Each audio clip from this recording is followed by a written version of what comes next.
Give me time.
Welcome to the show.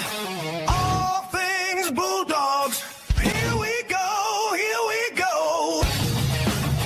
Yeah. Here we go.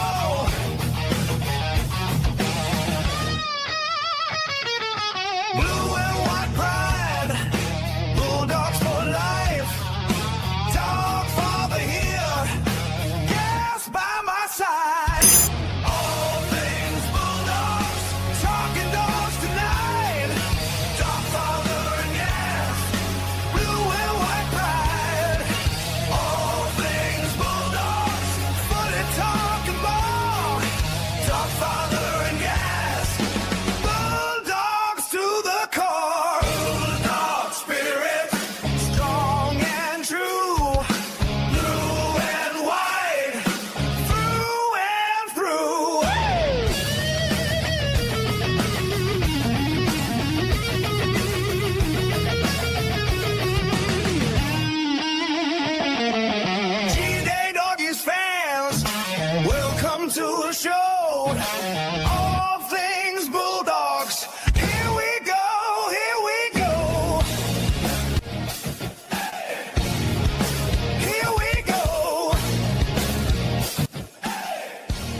Massive win tonight.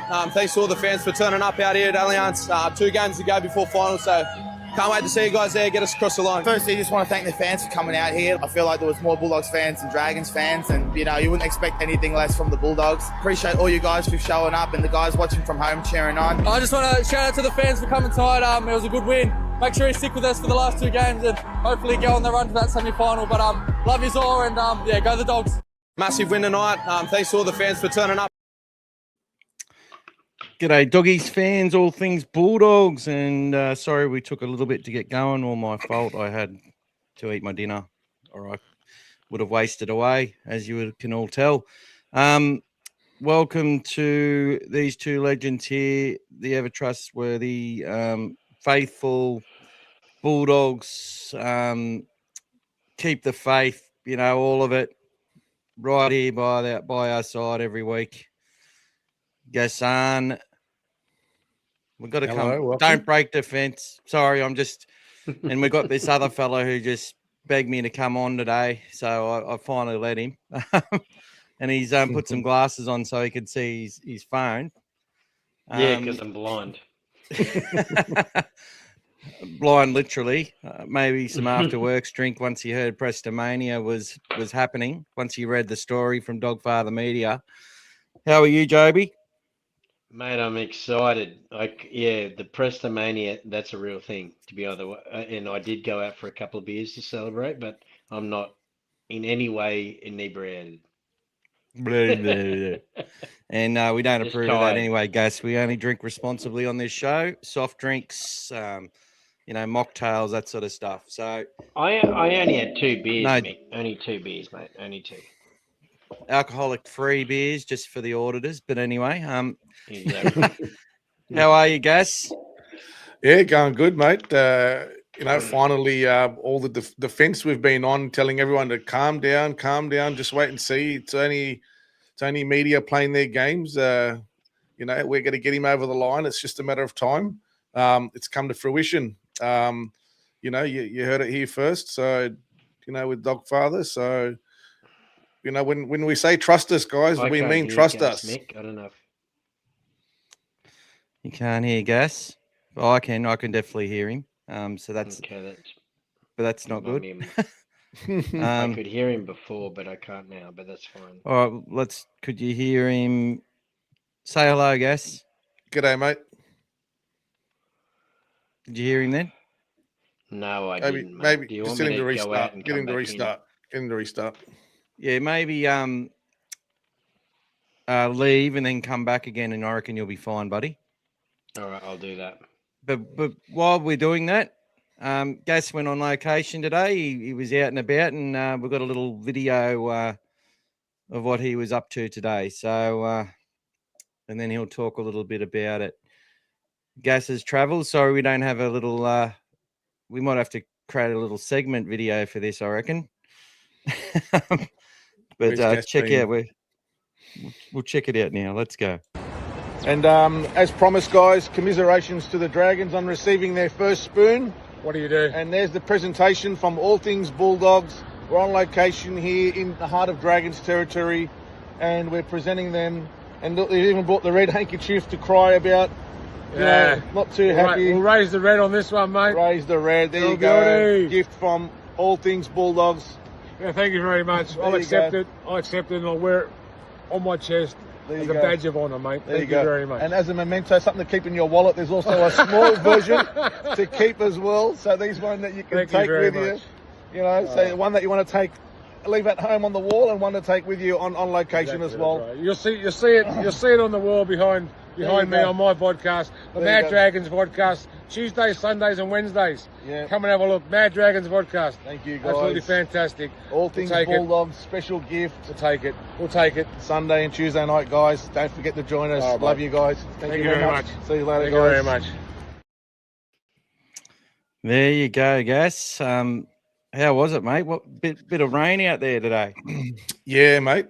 We sat down and had a coffee first, and just broke the ice and calmed him down before he had to go and do the reception of the spoon. But I gave him a smaller one as well, a little memento one, so one he can keep in his wallet and take wherever he goes. To pull out for emergencies at any time. So. It was always nice that we were the ones that handed them the spoon, and in a royal fashion as well. It was, you can't begrudge the score in the game, but they were worthy winners. They were worthy winners, and he took it well. So good luck, Tony, and enjoy your podcast and everything that you guys do over there. But looking forward to the rivalry continuing. When we get it to 8 and 9 games in a row next year, when we play you another couple of times. So beautiful. All good fun. Oh, it is good fun. And look, I think as a fan, it's a good if you do get the spoon, it is a good reminder to have a little one like that to carry around. So when your team's actually, making finals and stuff, you actually remember the spoon and go, you know what? I'd rather be here than being back there. Not that some people don't act like that. What a great supporter he is of the Dragons, and they're the type of supporters we'll see more of Big T next year, and we're sort of going to form a bit of a community with all the different supporters. There's a couple from the Perth Bears, so we'll be doing some previews with. We're going to meet up and sort of create a little hub of all the different creators.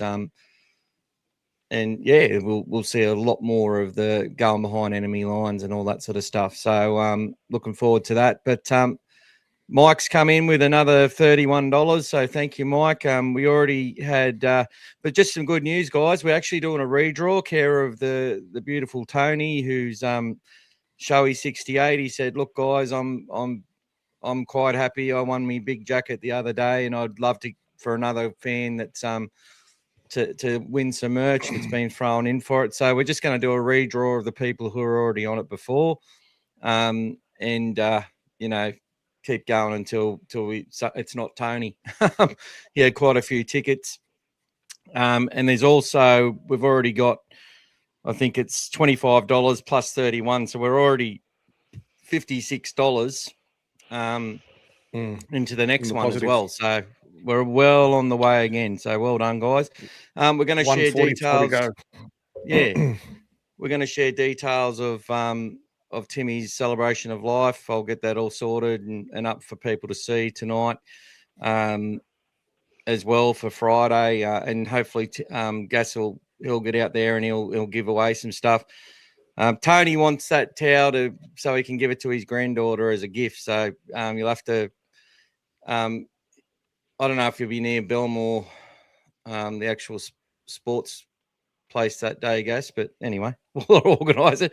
Yeah, Gas can. He does his best. He does his Thursday, best. mate. Thursday, I can sort it out, maybe. Right, beautiful. All right. Thursday, well, he's not mate. far from there. Thursday. He's not far Sort from it the on team store. All right, guys. So, look, before we get into it, let's go through the chats, Gas. Although sorry, the one that he wanted, was that the one that he wanted signed? Oh, no, he wasn't getting it signed. His was just the little hand towel thing. Yeah, okay. Yeah, no worries. Yeah, that's good. Yeah. Thursday's fine. Yep. Sort that out. Beautiful. All Let's right, rock what's and roll. happening with the chats? Shall we, Tony, first one on. Greetings. What a fantastic day for all doggy fans, knowing we have locked away Presto for another 4 years. Should all be proud and delighted. 100%. G'day, Knox Corvus. Up the doggies. Yes, we were a little bit late. Let's go, Bulldog Mike. Guys, my personal opinion from Tony, I truly believe our mate Tim from up in heaven was fully instrumental in making the Preston deal happen today. Days before we play our big game against the Panthers, on your Timmy. And I'm of the belief that Timmy's going to take care of Sutton for us as well, guys. Oh, there we go. He'll love nothing more. Especially on his day. On his day, we're doing the celebration of Timmy in the morning, and then we're celebrating the Bulldogs in the evening, guys. It's going to be a full action-packed day, so looking forward to it. Showy, for being late, yeah, I think we said 7:45, then there was a late switch, so we have to go overtime today, so no worries, mate. We will cover that for you. How are we going? What a day. Presto re-signing made my year so happy. That's it, 100%. Who's going to Timmy's funeral on Friday, guys? I'll put up a poll shortly, guys. You can let us know if you're coming or not. Also need to lock up Birdo. That's next on the list, guys. We'll talk about all that. One at a time. Gus is on the job. I think Birdo will stay for sure. Like Presley doesn't want to leave. He basically said that in his weekly interview. Yeah, they just got to say what they have to say, guys, just to appease everyone. They need to stay so they can all know each other's game.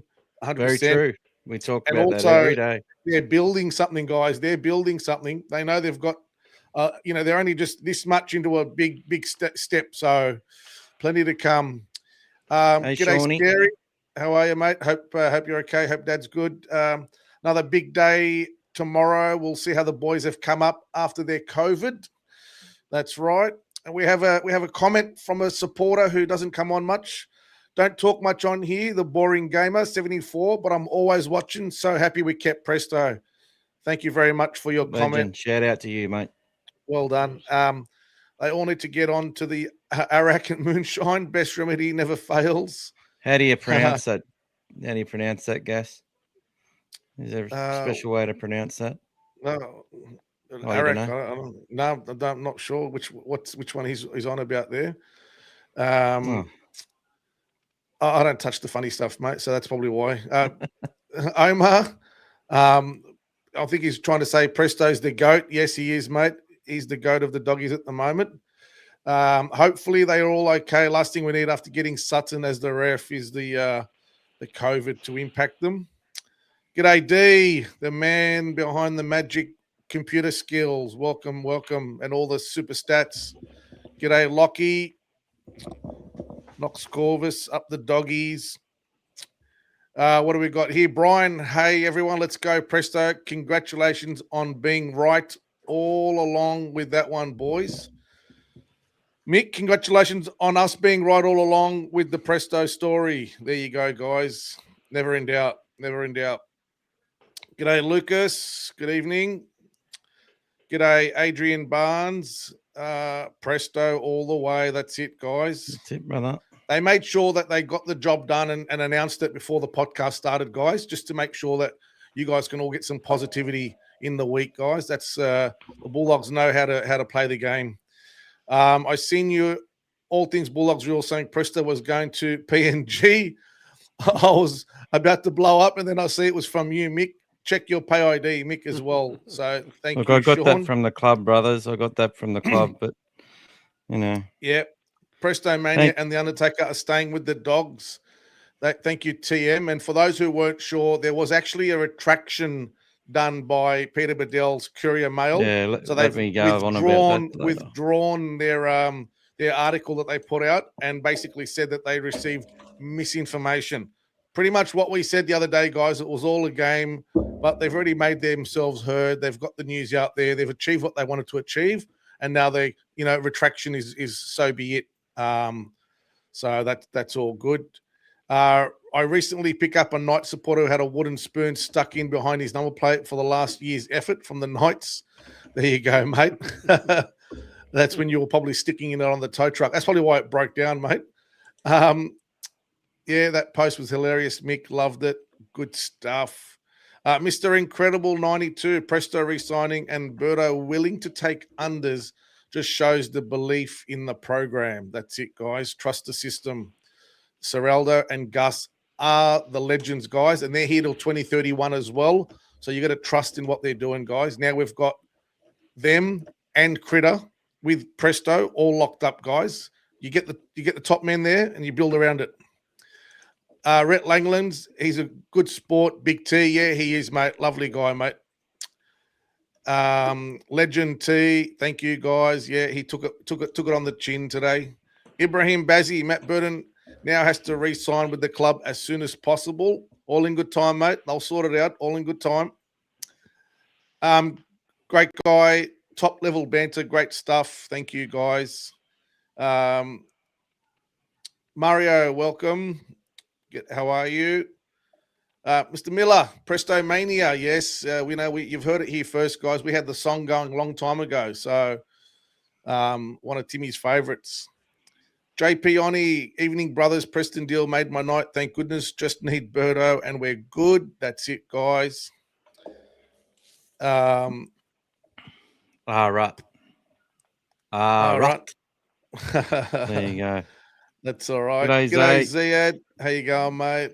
Go the doggies, Mario. Good on you, mate. There's another pay I'll ID. I'll just shout out. So Brian put 10 in yesterday. So he's got another 10 in. Lucas has got 20 in, and Shawnee's put 25 in. So we're already up to $111. So only $89, and we've got a second draw going. Beautiful. Well done, guys. Good job. Good job. Thanks for the update, mate. What do we got? John Bryan, welcome. Good evening, lads. Good evening, all. Presto re-signing. Great news. Never in doubt, of course. Go the doggies. Very confident for a big win over the Riff. Put the pressure right on the Cows. That's it, guys. Let's be on the offensive, guys. We do our job and let them have to defend themselves and get out of that game as well. Hi, guys. How are you? Lorenzo, welcome. PRESTONMANIA, that's it. Ziad, good stuff, buddy. D, I said weeks ago Preston had signed, but it just had not been announced yet. There you go, mate. Gratitude, welcome. Hey, Sutton was the ref last time we played Prenda, same result. That's it, guys. And that's the chats. Or we got one another more to one. go. And John Bryant, Big T, great sport. That's what it's all about. Good banter, good rivalry, and making it fun. Nice work. Yeah, no worries, guys. It was fun today. So all good in the hood. So, Joeby, how did you feel when I sent you a message saying Preston re-signed 3 hours before the club did? I was very relieved, my mate. I just feel like he's one of those guys that we really wanted to keep and needed to keep, just for the I think for the support of the club. I feel like even if it was wrong to go against the club, I do feel like that people would have been really upset if we didn't keep him. You know what I mean? And They would have. just the optics would have been bad, whether we agree with it or not. I do think though there is a limit. Like I don't want to overpay for him, but yeah, he's an important piece of the puzzle. Look, I think that there's some big lessons that people need to learn out of this, and we're going to give messages to look. I'll put the disclaimer again. The media treat everything they see as if it's reality, Gospel. and if it's real, if it's gospel, yep.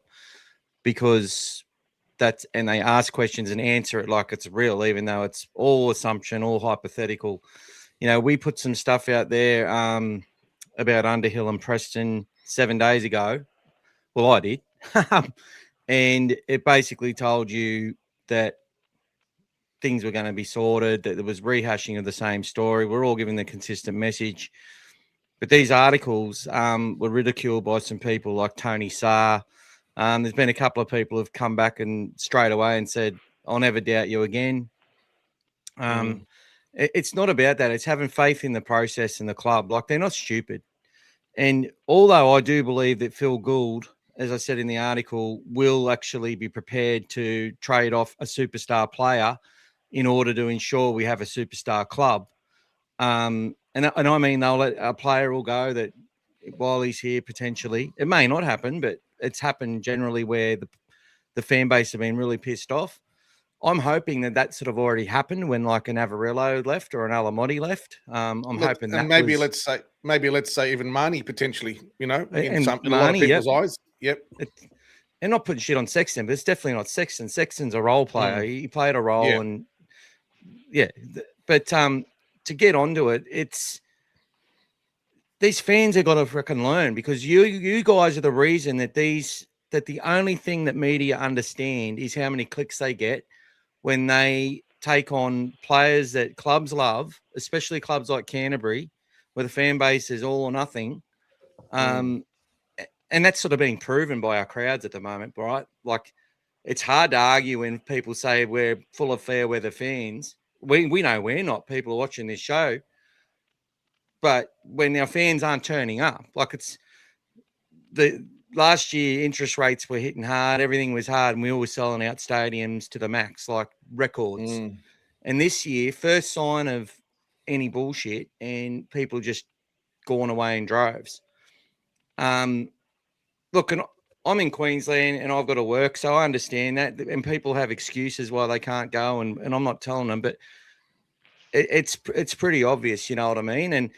And we've sat there and allowed these, and it's hard when you've got ex-players like Rennie Matua, who I just thought was I loved the way he played when he came on the scene. You know, I think he was a Souths junior to start with, potentially. A bra boy, yeah. Yeah. From Maroubra, yep. Oh, from Maroubra, there you go, and come across.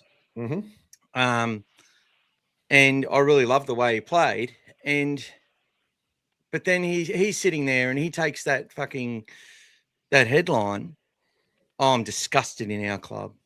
That's a disgraceful offer. You know, I'm probably exaggerating it a bit, but he was pretty peed off. And Josh Reynolds was sort of very balanced about it. You know, I love the way Jammer's gone about things after that loss, I think, to the Raiders. He's sort of like, I think our season's done. And then we win a couple of games. He's like, it's the hope that kills you. They're bringing me back. And then obviously close loss to the Roosters and Souths, and we're on death's door again. You know, but we've got to keep the faith. Our good mate Pete, keep the faith. He gets angry. We all get angry. But to sit there and for all these people to ride off our club, all these comments were just still sitting on all from only 4 days ago, 2 days ago. Oh, Gus Gould, Serraldo, Warburton, all these people, they got to go. The chairman, all throughout the year, the chairman's been silent. When his daughter, he hadn't left America since Vegas because his daughter was dying.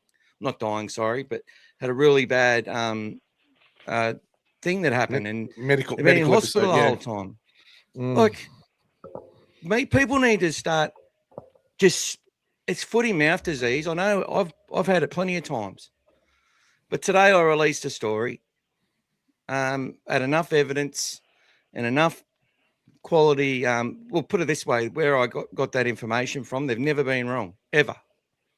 And he knows that I don't share stuff. And he's not from the club, right? I'll tell you that right now. But anyway, the point I'm making is that it was obvious he was going to sign anyway. So when Hooper releases something today, he might have got payoff from the manager himself, who framed it like the Bulldogs leaked to him. I can guarantee you the Bulldogs aren't leaking unless, I know Darcy works there, but I reckon she'd take stuff to her grave rather than let it out. If you can't be trusted in the Bulldogs organisation, right, you get fired. They'll fire you if they don't trust you. They'll get rid of you. That's what Gus was talking about. West need to do: find the people that leak shit and piss them off, because they're the ones holding your club back.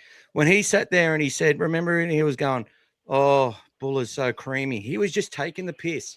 And the whole fact is, the club hasn't said nothing. They knew that deal was signed, and they just had to wait for the cooling off period to come out. And I'm pretty sure that's when they've released it, when the cooling off period's been done. That's what usually happens at our club. I generally just report on what usually happens. And he's a Bulldog. But as we said 100,000 times, the original offer was done. There was a report about it being a low ball. The media have got their payoff by doing everything they've done. And Bedell, the one who reported the figure, the one who reported the initial low ball, who doesn't say verbal stuff against Gould or anything verbally, it's all done in written format, which to me is more sinister in a way. Then does the Jack Underhill story that he's now pulled because it was bullshit. And he knew it was when he ran it. He knew it was when he ran it. That's been also proven. Okay? So what are you going to learn from this? For the people who watch this silently or have an issue with us because we stand by the club, whether they're right or wrong, knowing that share price will go up with a few little dips along the way. It's hard. But what are you going to do? Are you going to sit there every time there's a negative story about our Bulldogs and just validate how you feel after a loss and just go running people down and running the club down, running these people down, and just expect that when they start having success that you just get to clap along and be as happy as everyone else? Like, let's just cheer the boys on and support them. And I'm not going to name the people, but I've obviously shown Gas and a couple of others who helped run this show. But another parent come on board of a player who's a potential superstar who we all love already, just thanking us for sticking up for the kids. And the main thing that they said was how well our club looks after them, all of them. And and we heard when Tani Cochran was talking about how they're just so happy that they've made it this far and they think they can go further, but they do not take anything for granted. And that's the one common denominator. None of them do. They're all great people. These kids are great kids.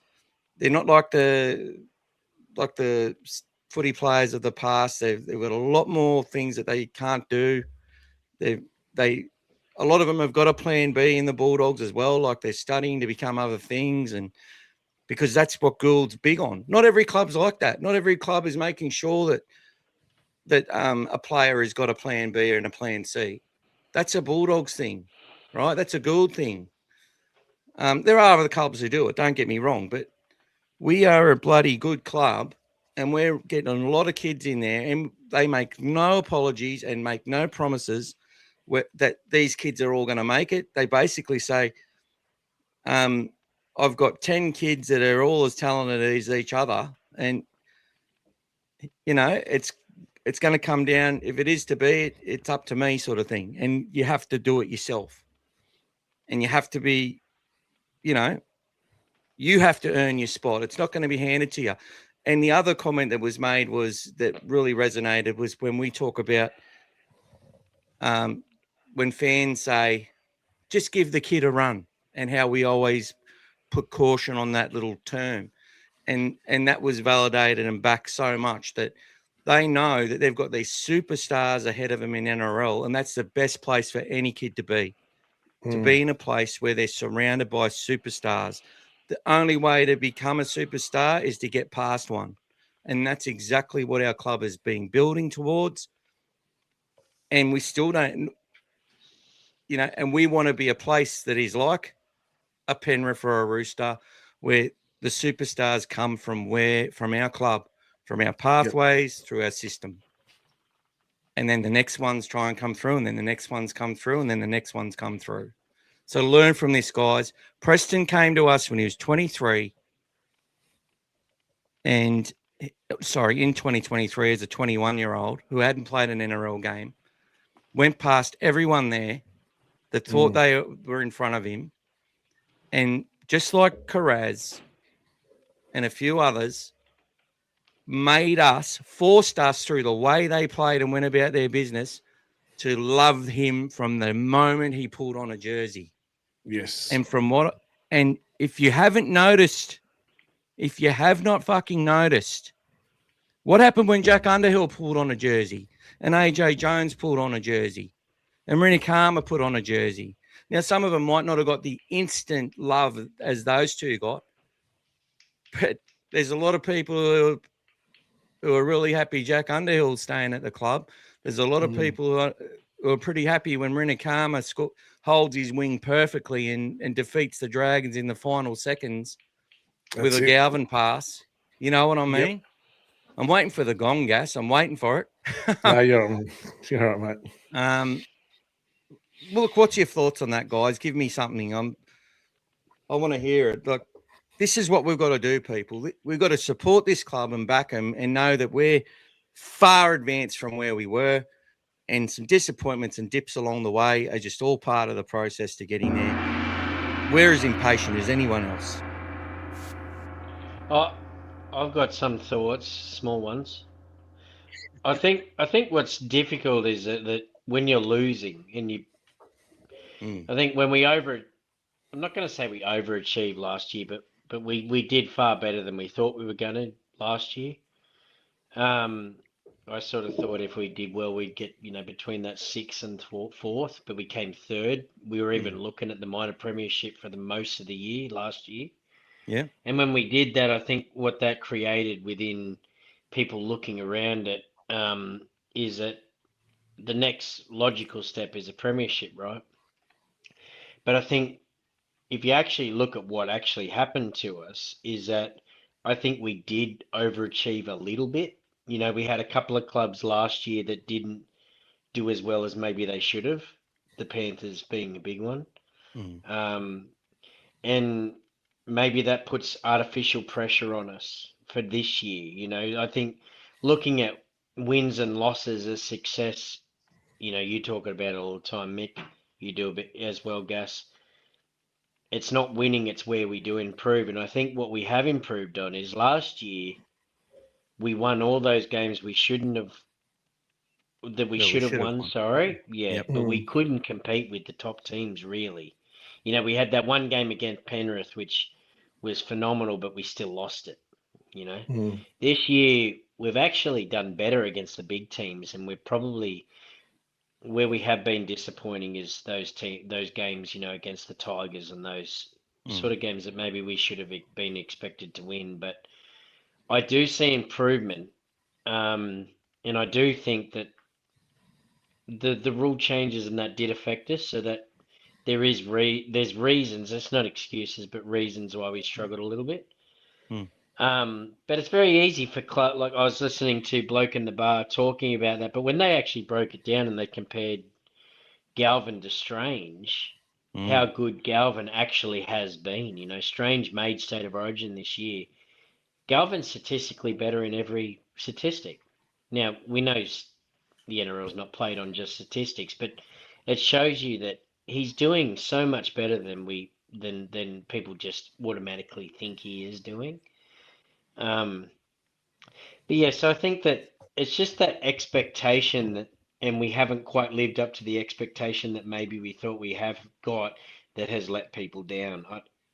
Do you sort of agree with that? Yeah. Look, I think we cover that as well. We understand the frustration because we have it ourselves, and we sort of call it out. But I think, there is genuine reasons, and they usually appear later on. And the perfect example was 5 players testing positive to COVID the Monday after the Souths game, which means they were sick during that. And then you have, Preston gets an elbow infection and he's on a drip.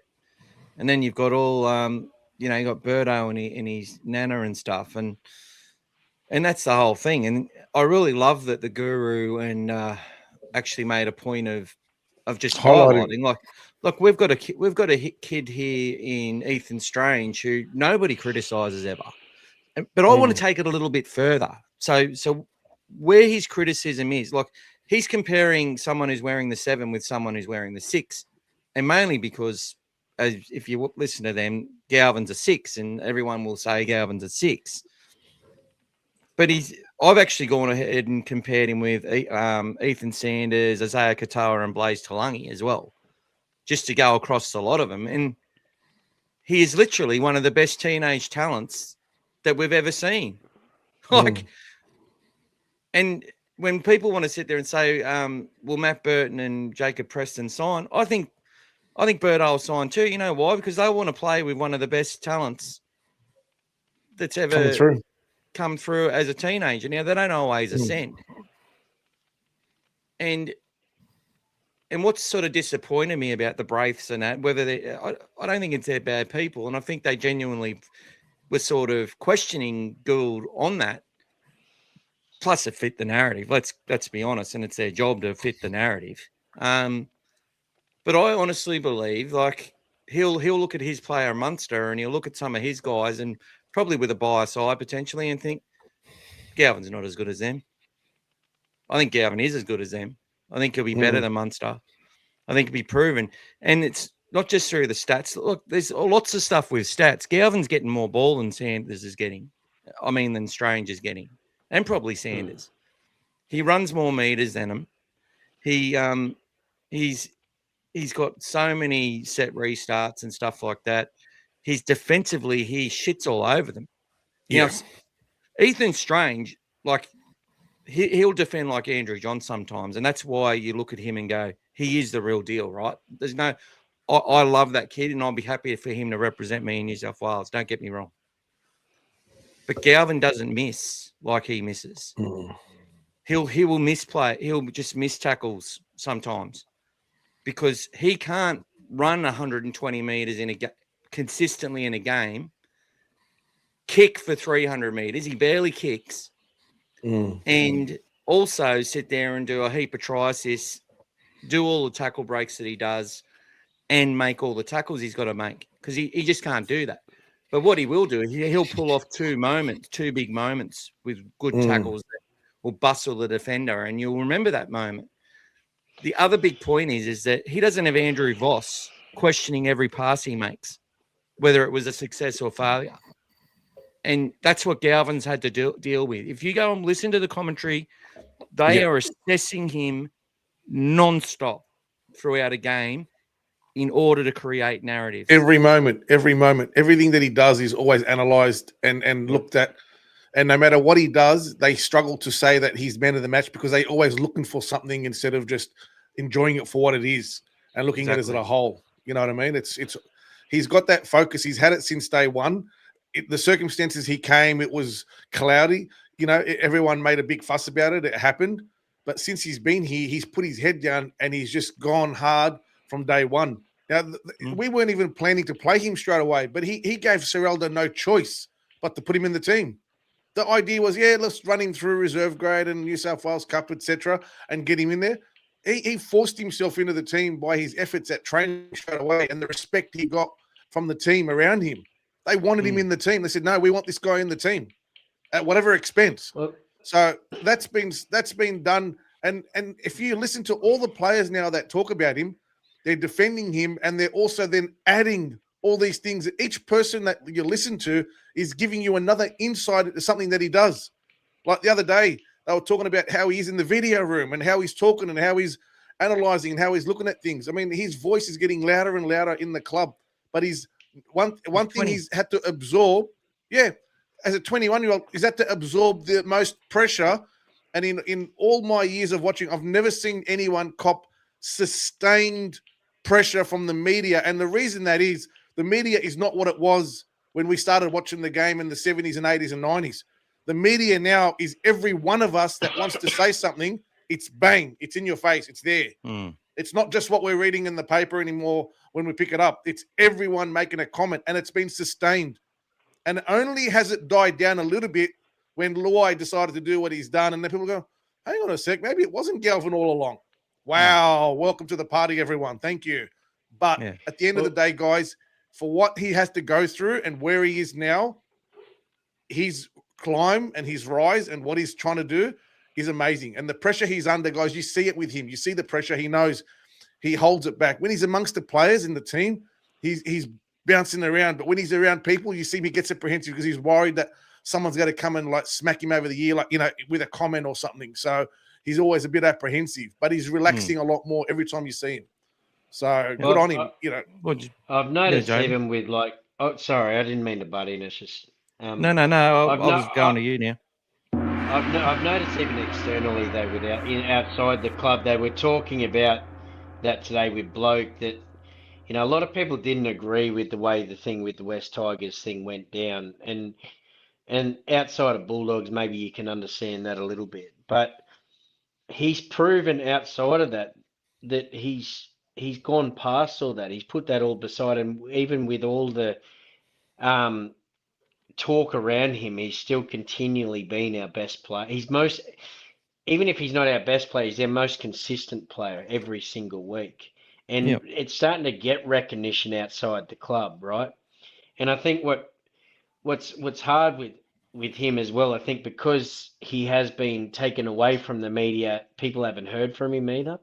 And I think now people are going to start to hear from him more. The club, even the other day after the game, Mick, they put him, and people are starting to hear from him. So when they see actual Galvin, maybe that will help as well. So I think if we look at what he's doing, and he said the other day that he knows the media is saying what he's saying. It's not bothering him. He's a strong kid. We know why we don't like it because of the family, all that sort of stuff. But him himself, we know he's strong mentally, and you can see, man, that the amount of work and anticipation that he just doesn't. Honestly, he's the most consistent player we have. He's not always the best player we have, but he's the most consistent. I don't think since he's played with us, I don't think he's had a bad game. That I can think of. You've got a better memory than me, Mick. But he's had a couple of games where he's thrown a couple of passes too hard and short, and whatever. But that's the thing. They've had so much scrutiny on him that they've struggled. He's taken it away from them to be able to actually just sit there and criticise him. So what they've done, as you know, Joeby, is they just criticise the club now because he's taken that away from him, which he's done a great job of. Like, to hear Critter sit there and say after the game, like, it's just to be able to pleasure to play with someone as talented as him. Like, that's coming from Critter, his leader. That's right. And that's not lip service after. I know there is a lot of lip service, guys. Look, they're trained media professionals, a lot of them. And one of the reasons he'd be kept away is that his gas is right. Like, he's a bit shy and stuff. He's a little bit more reserved. So... But I think when you start to notice his shyness, and that's enduring. Like when I listen to him talk, there's no arrogance in that kid.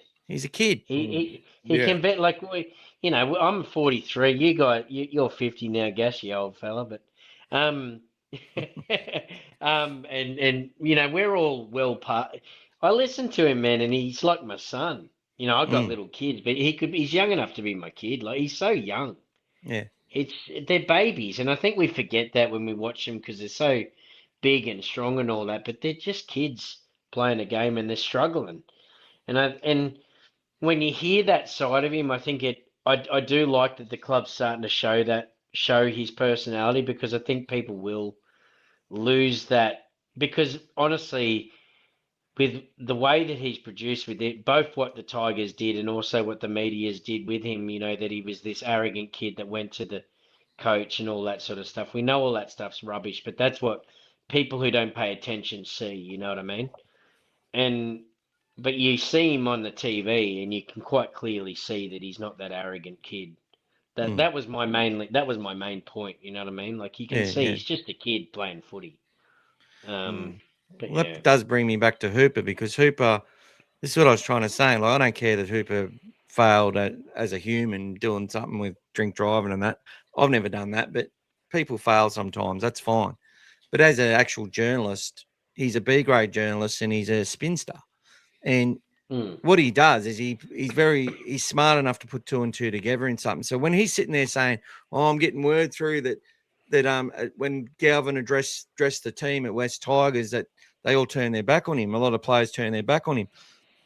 That's bullshit.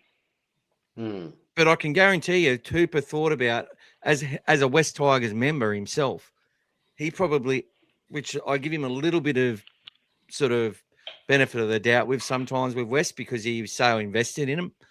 But he's thinking himself, if he's leaving our club like this, I'd turn my back on him. So he can come. That's the thing.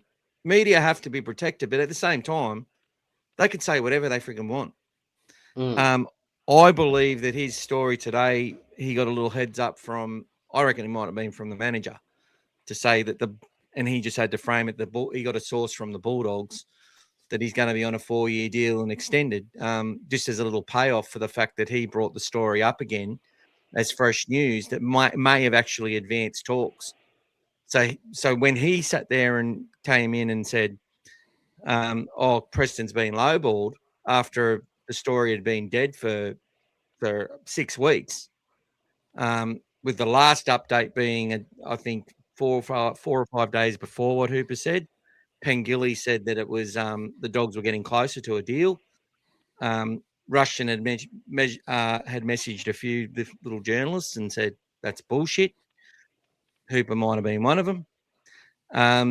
Hooper repeats the story, and potentially that Gus and Serrato and that say, "You're staying with us. Let's get this sorted." And then a few days after that, the deal's signed. What's the date today? The 25th. So what day was it on the 15th of August? What day was that, guys? I think this is important. So the 14th was Saturday the 15th. But you're saying it's 14 day. How long was it cooling off?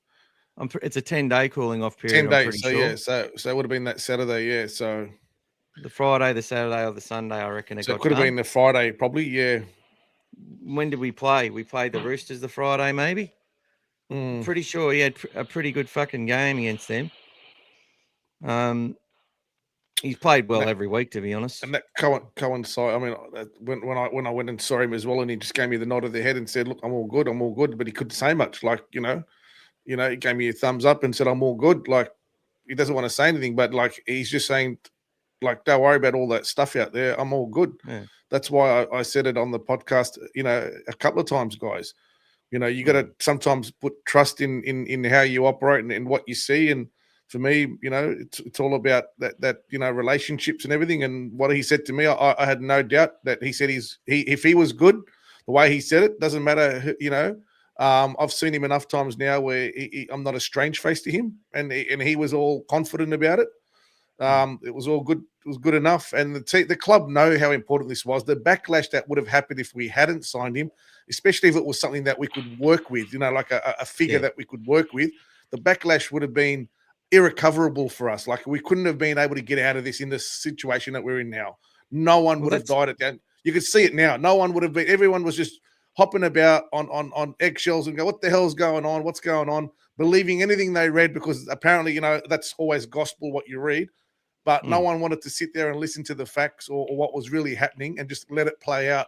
Because November 1's still a long way away, guys, and we weren't going to let it get that far. We weren't going to let it get that far. But I think yeah, sorry, mate, you go.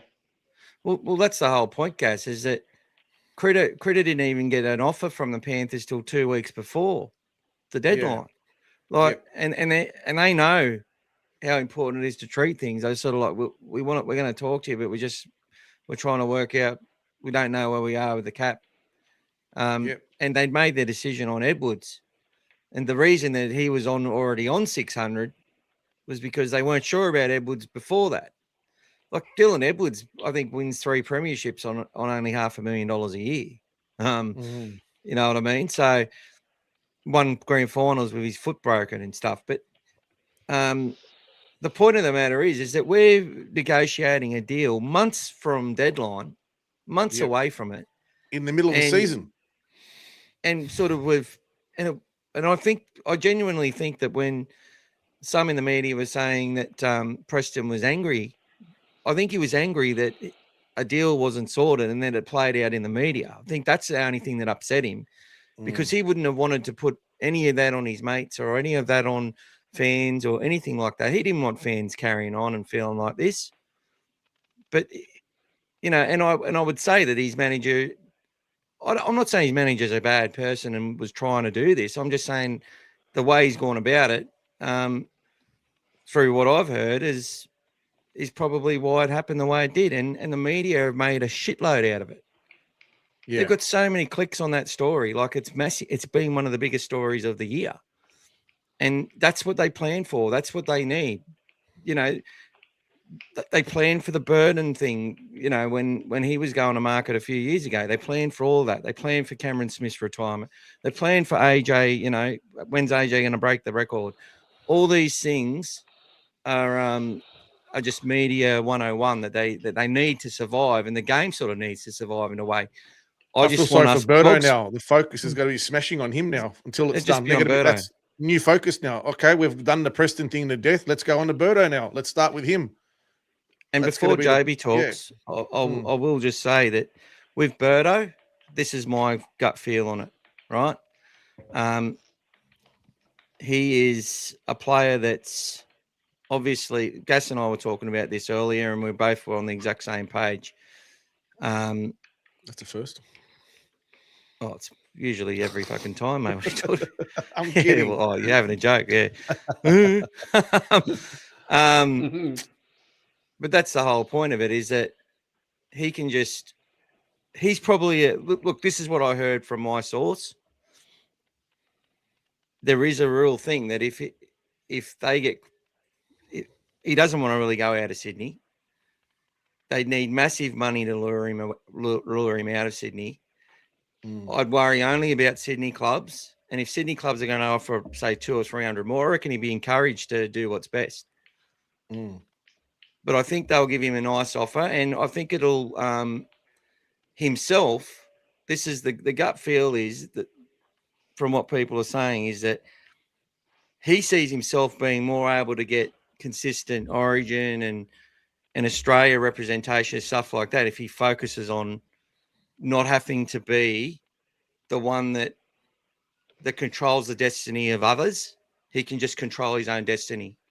So he can, today I've just got to chase for everything. Today I've just got to tackle everything. Today I've just got to run with all my fucking everything I've got as a footballer and give myself completely to when I get the ball, or if the ball's not there for me to chase it, as opposed to, I've got to kick us into the right area and focus on that. And I've got to do all this and I've got to do all that. And for me, that's a much better headspace to be in. And that's probably why. But I reckon if some team's going to come up with 200 or 300 more than what the Dogs can offer, he might go. But if it, as reported today, if it's 100, maybe a little bit more than that, he might he'll probably stay. And why wouldn't he want to? Like, they could see a premiership window with these guys in the club and the juniors that are coming through that are getting that exposure. And this Presto thing would have helped Birdo as well. It would have 100%. definitely helped him. It would have definitely helped him. So not Sorry, just him, Joeby. anyone who's fringe as well would have helped them as well. So, And what were go you going for to it, say, Jobs. Jobes? So my view on Birdo is two things. Like the difficult part we have is we've got two new clubs coming in who are looking for halves, and he's an elite half in my opinion. If you get a proper half back next to him, someone who Three can clubs. talk, because he doesn't talk. Yeah, three clubs. So there's that fear. But the one thing I will say, the fact that he's gone from 5'8", you know, if you look at, I'm not saying it's a downgrade, but if you look at the outside view, from 6 to 5 to centre, not only that, he's willing to go to the right without any question. Ciro talks about he just wants, every time they talk about Birdo, it's about what's best for the club. In fact, oftentimes he's offered himself up to go to play centre, even in those times where we hadn't won a game when he was centre, just to do what's best for the club. So for me, Burton's an unusual kind of cat. He doesn't seem like he likes to be the centre of the attention. That doesn't mean, in my opinion, I think he still is a really good 5'8", but I think he's more than likely to stay with us, particularly with the new cap space, because he's going to be able to still make really good money. Being a centers still do get paid highly. And with the new, so if he doesn't want to leave Sydney, the other options are Roosters aren't going to sign him. They've got Savala. You know what I mean? They're not looking for a half right now. They've got a half playing in the centres. So the normal Parramatta might be a bit of a thing, but even them, they've got some young halves coming through. So it's the normal guys that we would talk about. If he doesn't want to go to PNG or Perth, then he stays at the Bulldogs for me, because he is a club type. He's a club first player. He's not upset that he's playing left or right centre. He's not upset that he's not playing 5'8". You know, whereas with Bronson Sherry, and I love Bronson, I don't have a problem with Bronson, but you can tell even the way he plays, he's much more enthusiastic when he plays on the left side. When he plays on the right side, he kind of feels a bit lost. And I don't think it's not that he's club first. I do honestly think that he might feel a little bit lost there, so he just doesn't feel comfortable. But there's just a different feel with Birdo. You know what I mean? Like, he feels like he just will do what he needs to do for the club. Yeah. There's very few players like that. The only other players that I can think about is honestly the Trbojeviches, and maybe Munster when he played for Melbourne early on. But do you know what I mean? Like, can you think of anyone else that is like that within their club? I honestly can't. Well, look, Jake and that are like country boys in the city, and Presto is a bit the same actually. I look at him in a similar way, another country boy in the city, and he's a Manly boy too. So I'm looking at him right now on my wall, PRESTONMANIA. I had my PRESTONMANIA shirt on, but I thought I'd just put me Critter SC6 on. When I say that, I wasn't talking about Preston, but I was trying to think of, particularly halves. Halves tend to have a bit of an ego about them. You know what I mean? Like, a lot of the time. He's got a little bit of an ego, like he does. I've picked that up talking to him. Like, he's a country boy, and But if you get him focused on something funny and don't go there and try and talk about football or give him advice or treat him like he's a rock star, just treat him like a normal country boy. Like, he wouldn't remember me for a bar of soap, but he actually enjoyed it. I could tell he enjoyed the conversation, and so did Connor. If you haven't seen the emerald that Birdo does, that shows the type of kid he is. He's the kid is like, oh, maybe the earth is flat, because someone convinced him of it. But there's not a lot going on, but there's more going on than people realise, is what I say. Let's go. Donation on AID. That one up to Steve Michael. Steve, make sure you count that one as well. Who's that? on Brian. Another 20 on PayID. Thank you, John. Oh, another 20. Bloody hell, Brian. Thank you. Check that out. Glenn, welcome. Hope everyone is doing well. Yes, we are today. Philip Baker, welcome. Doggies for life. Yes. Welcome to you, Say Philip. it. How you going, mate? G'day, boys. Presto signing means we're going to pump the Panthers, even with Sutton the flop. I'm telling you. Yes, we hope so. And Timmy's going to be giving us some good vibes as well. Isn't this the year the biggest? Isn't this year the biggest year of paid members for the club? Yes, it is, mate. We crossed 30,000 for the first time, and I think the last few years it was around. Yeah, like we've built it up a lot in the last few years. It's just gone exponentially up and up and up. It's been great. Yeah, and sorry if because I was making that point earlier that people haven't turned up in droves. So we've got more loyal members, obviously, which is a fantastic thing. There's a lot of merch still being sold and that. I probably should have expanded on that. But what we're talking about is the actual crowd size. Like there was people who were coming who have given up on us for whatever reason. They're just not turning up like they were. Well, I think it's a bit sad. I was listening to Karaz and one of the Parramatta players. I didn't even pay attention to who they are, but on Jordan Sobrani, he was from the Bulldogs. Yeah. See, I can't care because he plays Bulldog Junior. He went to Cronulla and then came back. But we don't get anyone, and no one else gets 60,000. It's true, but it's so disappointing, because there's been a couple of times this year where we really could have used that, and it would have helped us, I think. And look, I can't come.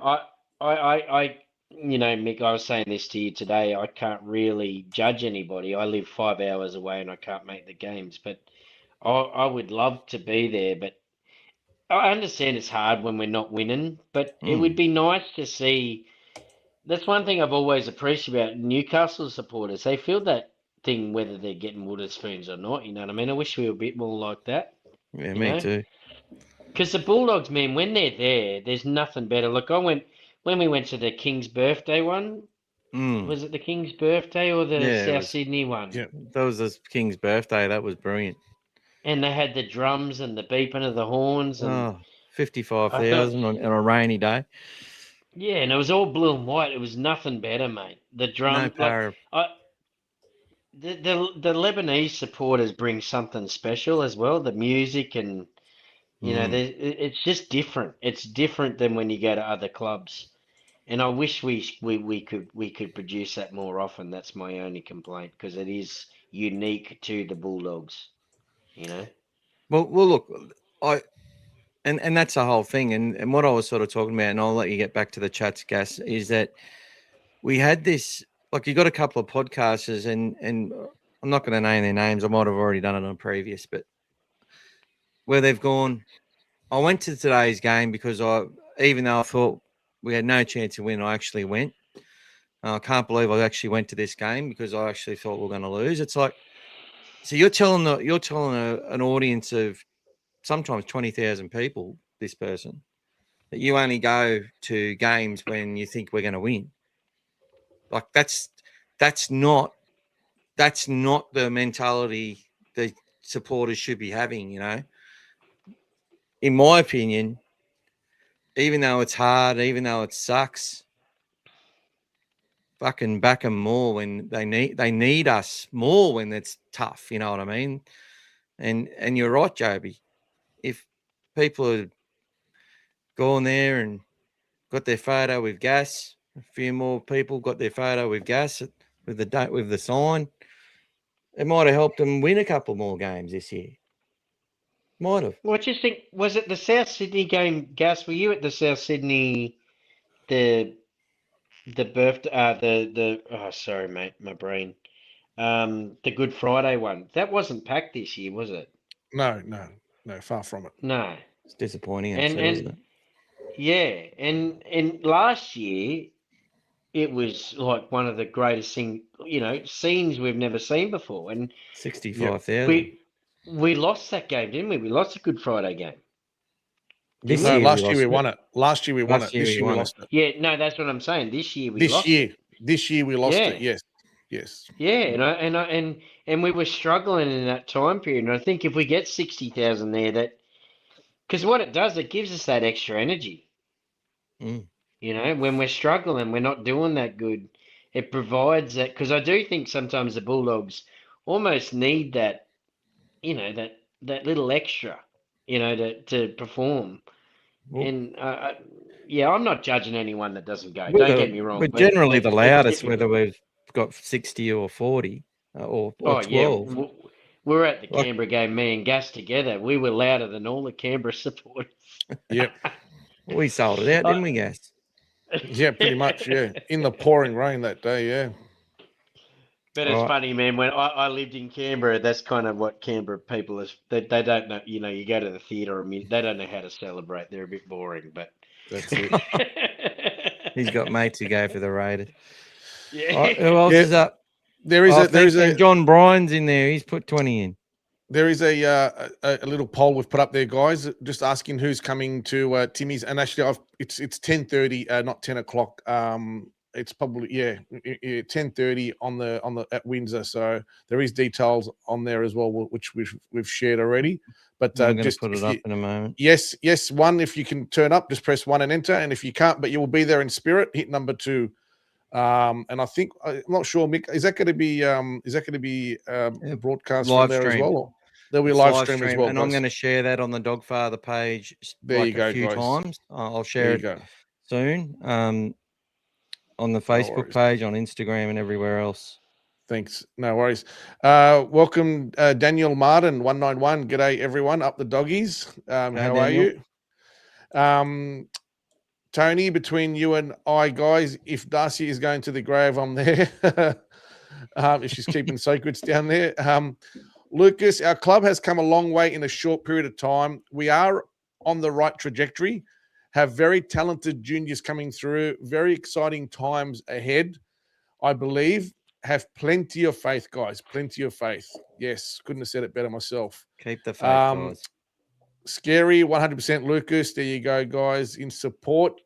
Knox Corvus, I only watch this channel and 100% footy on Monday nights.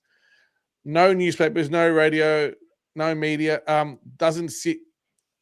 Mainstream media doesn't sit well with me, guys. So I'll have to send you my OnlyFans as well, mate, just to give you a bit of variation.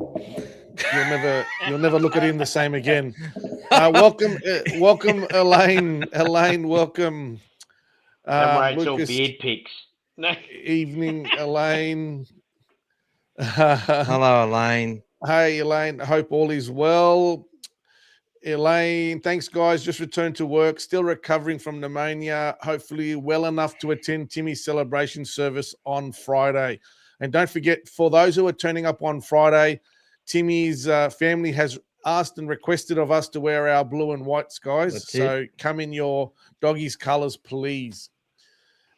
Scary, I'm over the moon from where we used to be only a few years ago to where we are now. It's good. Makes me happy that the club must be wrapped. Just my thoughts. Yeah, mate. We're all beautiful, brother. It's been a dark 8 years, 9 years before that. So 100% agree. The quick success after the clean out gave a lot of fans false expectations. That's it. 28, 29 is my high expectation. Anything before that is a massive bonus. That's it, Brian. Well said, buddy. John Bryan, you have to shut out the media, especially social media noise. You are right about it. It's all about the influence through the clicks. No, as populist opinion that have a blatant disregard for the facts, no remorse at all. Yes, very true, very true. It's how we get prime ministers and presidents and stuff. Totally at different agree. times. Scary as well from Lucas. Lorenzo, I was looking at the lineup on TV screen. Is Cooper Toy? What team he plays for before he came to the Doggies? He come from the Roosters, mate. He was a young junior from there, I'm pretty sure. There you go. And, he goes all right. James, just to add, there's only 4 wins and 8 points between 9th and 4th. So the Dog's still there. It's just it's been moments or lack of. Yep. Yeah. That's right. Spoken about those. Yep. The negative focus, scrutiny on Galvin has been disgraceful. It's still happening. There is still a small element of our fans that buy into it. He has been amazing this year. He is a winner. And I shared these while we were talking about Galvin as well, guys. So that's why I'll just cover these quickly now. Galvin will be a superstar in the not too distant future. Yep. And after all the crap, I admire Galvin for just still having that smile on his face. You can tell he loves the club and footy. And you heard him, guys, the other day. He's talking about finals, guys. He's talking, and you see it on the thing. He's talking about playing in the finals. That's what they're in their mind. They're already there, guys. We need to push them and get them there as well. Yep. John Bryan, there's always something happening with Lockie Galvin on the field. He's a busy player, always around the ball, enjoys his footy, always smiling. And guys, if he ever does anything wrong, everyone knows Critter's there to just go, whoosh, just get him fired up. The media attack on our club has at many times gone way too far. The narrative is always different with our losses. Our wins are more about our opposition played so poor, so obvious. Yeah. It doesn't matter that we frustrated teams into mistakes. They had a poor 20-second thing, but read Rhett's first, and then I'll go after that. Cooper Cronk said in commentary, he mentioned that if Cooper, at his age, was under as much media scrutiny as Galvin has endured, then even he wouldn't be achieving what Galvin is currently. Well said, mate. Well, I like that. Just comment. one word on that. The whole point of Cooper Cronk being good was that nobody talked about him. They couldn't. He was, he stayed out of the media, even when he was the the major role player in that role. They were talking about the other players, but then he's getting picked starts getting picked on the bench, and they go, "Oh, Cooper Cronk on the bench." They mainly talked about the other guys way more than him, and that's why that's why it was probably big that he won a comp with the Roosters, because he left that club and he became the focal point, and he essentially delivered. I think that's what we have to. Oh, sorry, Mick. Do you mind if I say something quickly? No, you can go. I think that's why we have to remember, like, it is unfortunately part of being a Bulldog. You know what I mean? It's like being a Bronco. Those clubs in particular, Melbourne's hidden away down there. Everyone wants them to do well because they're Melbourne. No one really talks about them because they haven't got a lot of fans. If you're going to play at the Bulldogs, you're going to play at the Broncos, you're going to get extra scrutiny. And it just is what it is. And I think the first graders, and I think this is why we talk about the young guys, we need to protect those guys, but the first graders come with an understanding of that, you know what I mean, a little bit. It doesn't make it right. I'm not saying it makes it right, but I think that is part of being a big club, and we need to remember that sometimes. Yeah, but I think what people need to understand is it is so much harder for the Bulldogs than the Broncos. And the reason is that every kid wants to be a Bronco in Brisbane. That's right, yeah. Everyone wants to be a Bronco. People don't want to go to Canterbury and Lakemba and Belmore and Bankstown and all these places. It's not their ideal destination when they're thinking about where they want to play and where they want to go. But once they come inside the club and understand the culture of it, and once they taste certain foods from the community and that, they quickly realize, that shit's addictive. I need that every day. And once they become embraced, but it's a hard sell for some people to actually come, and not because they dislike multiculturalism or anything like that. It's because it's so accessible. The club's so accessible. It's like a community thing, and everyone has access, and it sort of is taken for granted a little bit. And I think what I was trying to say, like, the but Warriors I know what you're can trying to play say. the opposite. Yeah. It's like Warriors fans sort of feel the opposite, that they don't get talked about enough. Whether they're doing good or. I think that, you know what I mean. Like, there's like a little bit of it. It sucks, but it's also because when we're doing good, we get talked about a lot in a good way. But when we're getting bad, they're ready to bash us. Exactly. And look at the Raiders. They could, even when they were doing good, they could hardly get a fucking Friday night game. When they have a good season like that. And the same with the Warriors. They never get any sort of prime time over here. And there's a lot of Kiwi fans investing heavily in the game. So I get what you mean. Like, there's the pros and the cons of it. And you have to be prepared as a Bulldog to do it. And the people who come are prepared for it, don't get me wrong.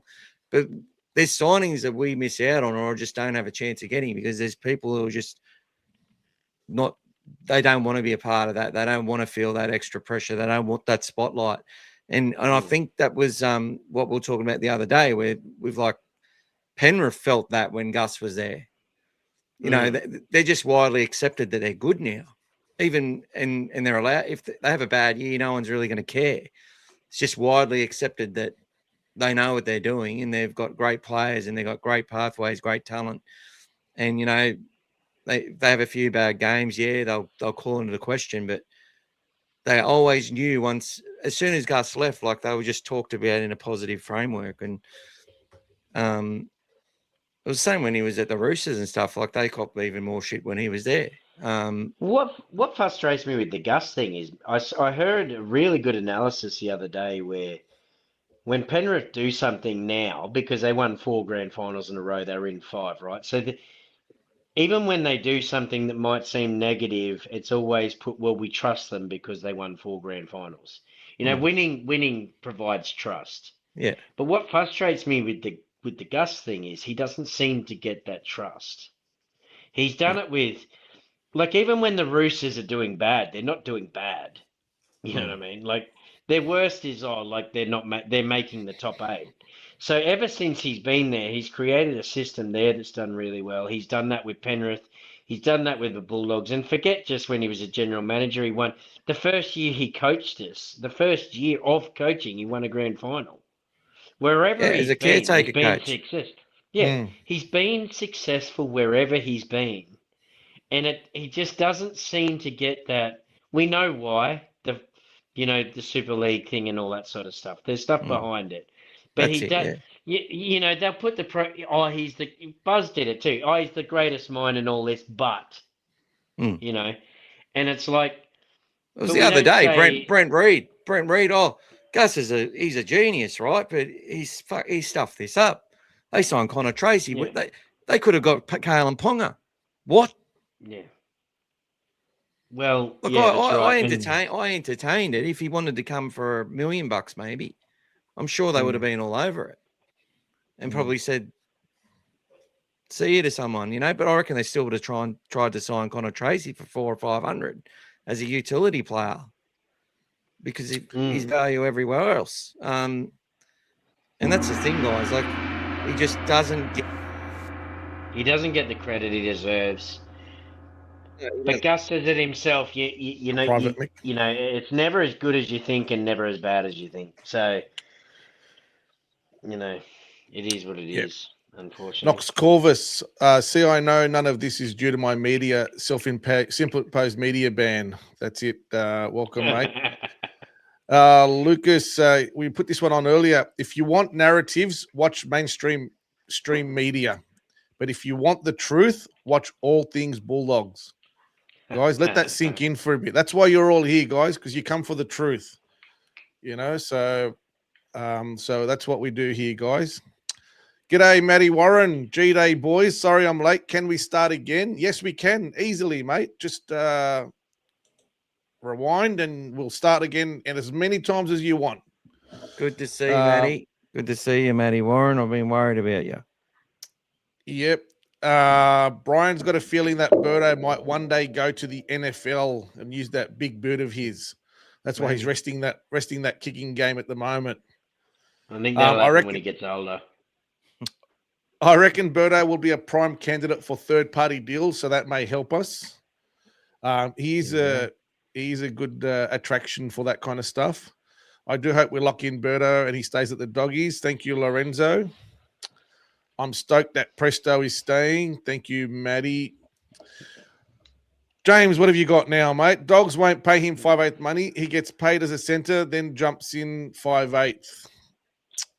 Yeah, we'll put him where he's comfortable, mate. And he seems to be doing very well. And he's actually happy to be away from the 5/8 responsibility at the moment. He's actually enjoying he's learning different ways to play that centre position every time. And he's got a great role model there. Imagine having Critter there to teach you as well. Please don't blow smoke up, Burden. He will want the Dogs to pay him that money at centre and use him as a 5/8 when needed. Look, it's whatever he's comfortable with, mate. It's up to him.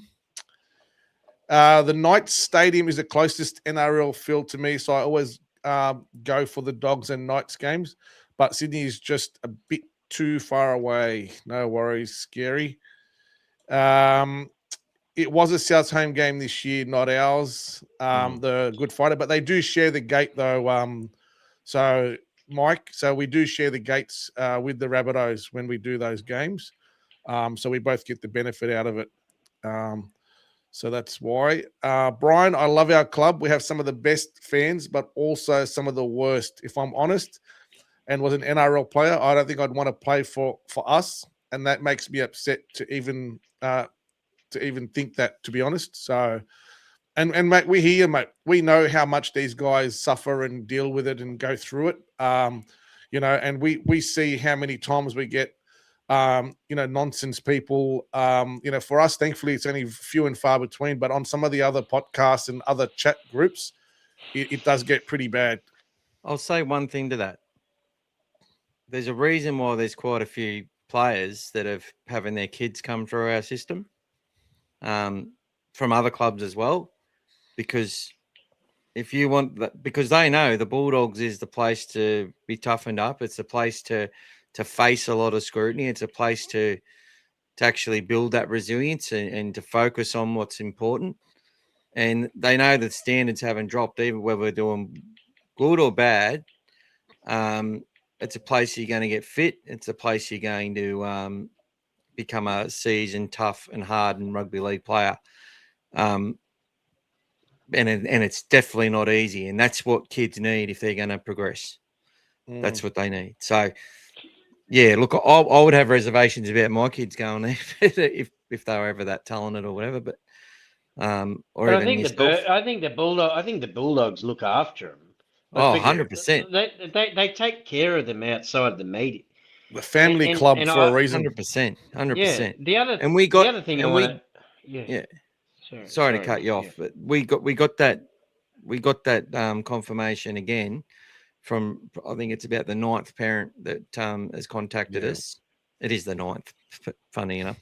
That have just essentially said that, like, the club is everything you say and more. They are wonderful, and sort of backing when we talk about parent. There's 98% of parents and areas that are going to be disappointed when it comes to that dream being fulfilled at Canterbury or at any club.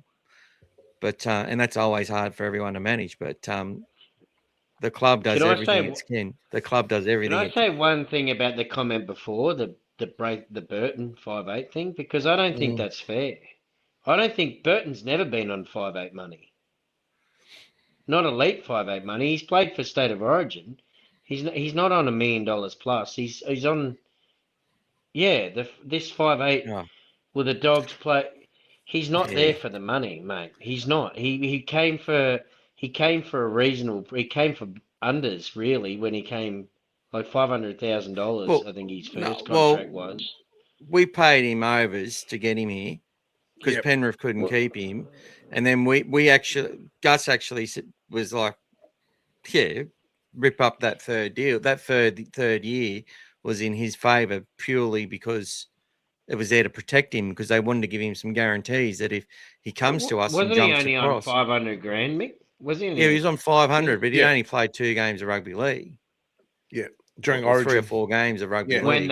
When they signed him, they signed him, that's right. Yeah. So they signed him for 3 years, so with the option to rip that third year up and renegotiate, where he got upgraded to like $850 and.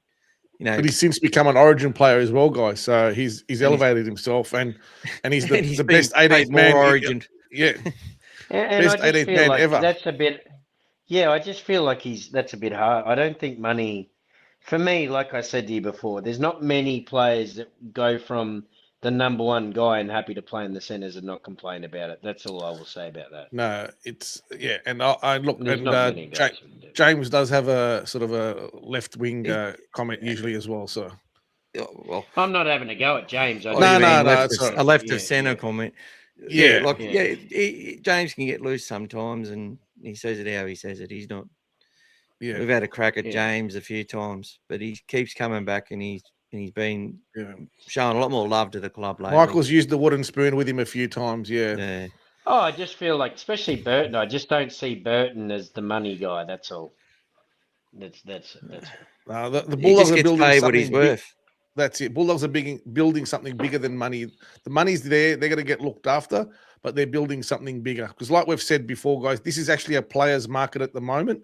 So if people are just about the money, if they want to be just about what the best they can do, then at the moment, yes, they can. People can just go and chase whatever they want. So, and some players have done that. They've won premierships. You know, Toto and even Manu, who was announced as well yesterday. All these guys have won premierships, and they've gone, you know what? I'm going to go for the money now. So, and good luck to them.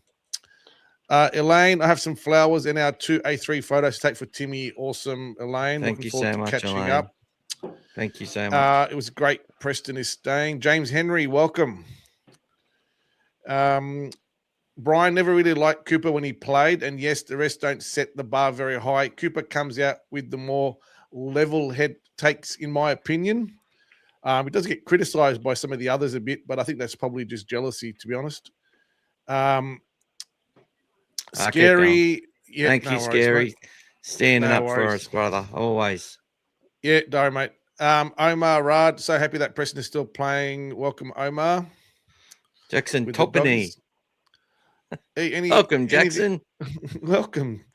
Anything on Wesley Papali'i's Afoa having back-to-back doubles in both Jersey Flegg games?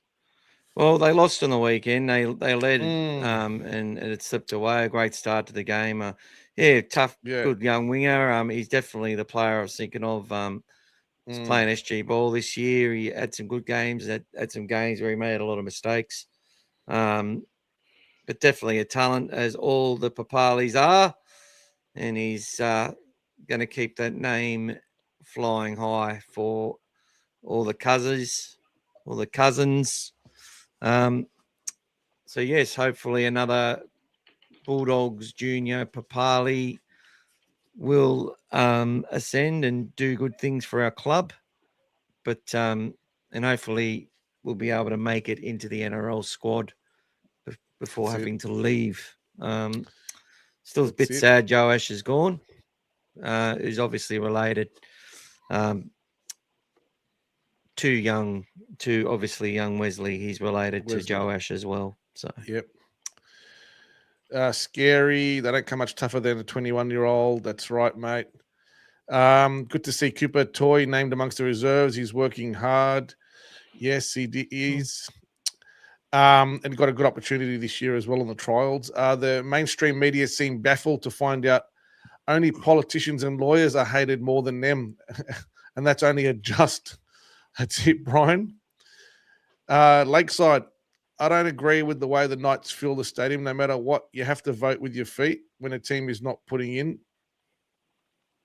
Oh, I don't agree with that. That's just, look, Lakeside, we've agreed on a lot of things, and I'll tell you right now, I 100% disagree with that. If you want to go and watch the game, you don't vote with your feet. It's not politics. It's rugby league. It's being a part of a club. And if you're a part of that club, you support it. And you support it hard. You know, I can understand some fans getting upset sometimes, and I wouldn't boo my own team. But at least those fans turned up, is what I'm saying. Look, and some fans have to leave early. The Newcastle Knights did boo their fans, but they were there to boo them. Yeah. Right? And it's very far. It's very few and far between. I'm not saying that's the right thing to do, but they were there the whole time. They weren't perfect. All I'm saying is they supported their team, and when they were really upset and it got really bad, they did boo them. But they were there to boo them. Yeah. And I think sometimes we just get a bit flippant. That's all I'm saying. Voting it's not politics. Let's remember. Everyone was prepared to write them off about the Preston thing, to write them off about the South thing. We lost to the Roosters last year, and everyone started saying, "Oh, we've fallen off just like we did the year before," and people still make that comparison. I don't think we did fall off. I just think we had too many injuries to key players in key positions, and in games as well, and we just had injuries. But didn't we the only play thing I would second and accept got beaten by 4 points? We got beaten by second by 4 points. Yeah, and we had the game won. It wasn't that they fell away. It's because they made some dumb decisions and then couldn't get that back when look, the ref actually ruled in our favour and it got overturned 3 times. And the bunker was the problem. Yeah. But this is what I'm saying. It's like they're not falling away. If anything, they're getting better and better and better. They're just, and the last 2 months have been amazing. I mean, the only teams to beat Warriors and Panthers, aren't we still, or not? I think we still are, aren't we? I think no other team's beaten them both yet in the season, which is a big deal. And we can win every game, and if the Cowboys win both games, we won't make it. If Souths win one game, we won't make it. Even I can tell you now, the top 8 will be rather in Cowboys make it than us. I'd put $1 million on that. You know what I mean? Like if I'm anyone in the top 8, I'd rather play the Cowboys than the Bulldogs right now. No one wants to play us, mate. And the way the draw is, guys, if we were to squeeze into 8th, there's a good chance we'll be playing the Dolphins as well. Probably not the Sharks. So I know they're in. Sharks. Well, have a look. They play the Roosters this week, so there's still a chance. If they lose one game, they're going to be back. The Sharks will go back above them, and the Sharks have got an easier run home. So it's not guaranteed straight away. Just because they're there now, there's still a lot of changes in there as well. So the Dolphins, I'll tell you, they play the Roosters this week at Allianz, and then the last round they play against the Titans. So that's only one win. If they lose that game, Sharks got a superior for and against, much more superior for and against, because they beat them 66-0. That's why. So all they have to do is lose to the Roosters. If the Sharks then win their last 2 games, and the Sharks play the Eels, so you'd think that if they beat them, and the last game, the Sharks play the Storm at home. So, and the Storm haven't been the Storm this year. So there's still a lot of things to change. It's not guaranteed. We if we get there, we could just as easily play the Sharks or the Dolphins. Whichever. To me, it's a.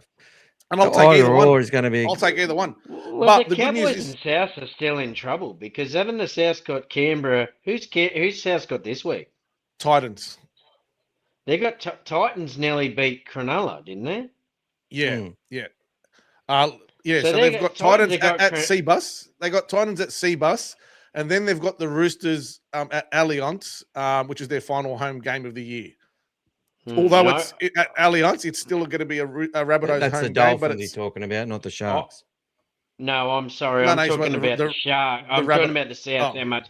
Souths aren't guaranteed because Souths have got Titans. No, Canberra and Souths, haven't they? And Roosters. No, the Cowboys have got Canberra. Sorry. The Cowboys have got. I'm sorry. I meant to say Souths have got Roosters in Canberra. No, they got Titans. Get it right, Titans lads. and Roosters. God, you're driving me nuts. They got Titans and Roosters. Sorry, no Cowboy. Yes, sorry. Cowboys have got the Raiders. Right? Yes. Yeah. Sorry. I got them all. There's Tim. Yeah. So the Cowboys have got Tigers and Raiders, both in Townsville, and we need them to lose at least one if we win both for us. Well, for me, Souths are vulnerable to Titans, just the way that Souths are against teams like that. And Roosters are going to be hard to. Yeah, that's right. And Roosters were vulnerable to West. No one was picking that. I know. They rested Tedesco an extra week. So Gass's original point is that there's nothing is set in stone. Is 100% right. That's what I mean. Like a lot can happen. I think. That's right. We look at because when I looked at it first, I thought, oh, well, Cowboys. But Cowboys, they've got an easy run home, but there's no such thing as an easy run home. Look, Papa Leahy's last game will be in Townsville. So I know they couldn't get the job done against the Broncos the other day in his last home game, but his last game, they'll be all up for that game as well in Townsville to try to get him to finish with a big win there as well. So.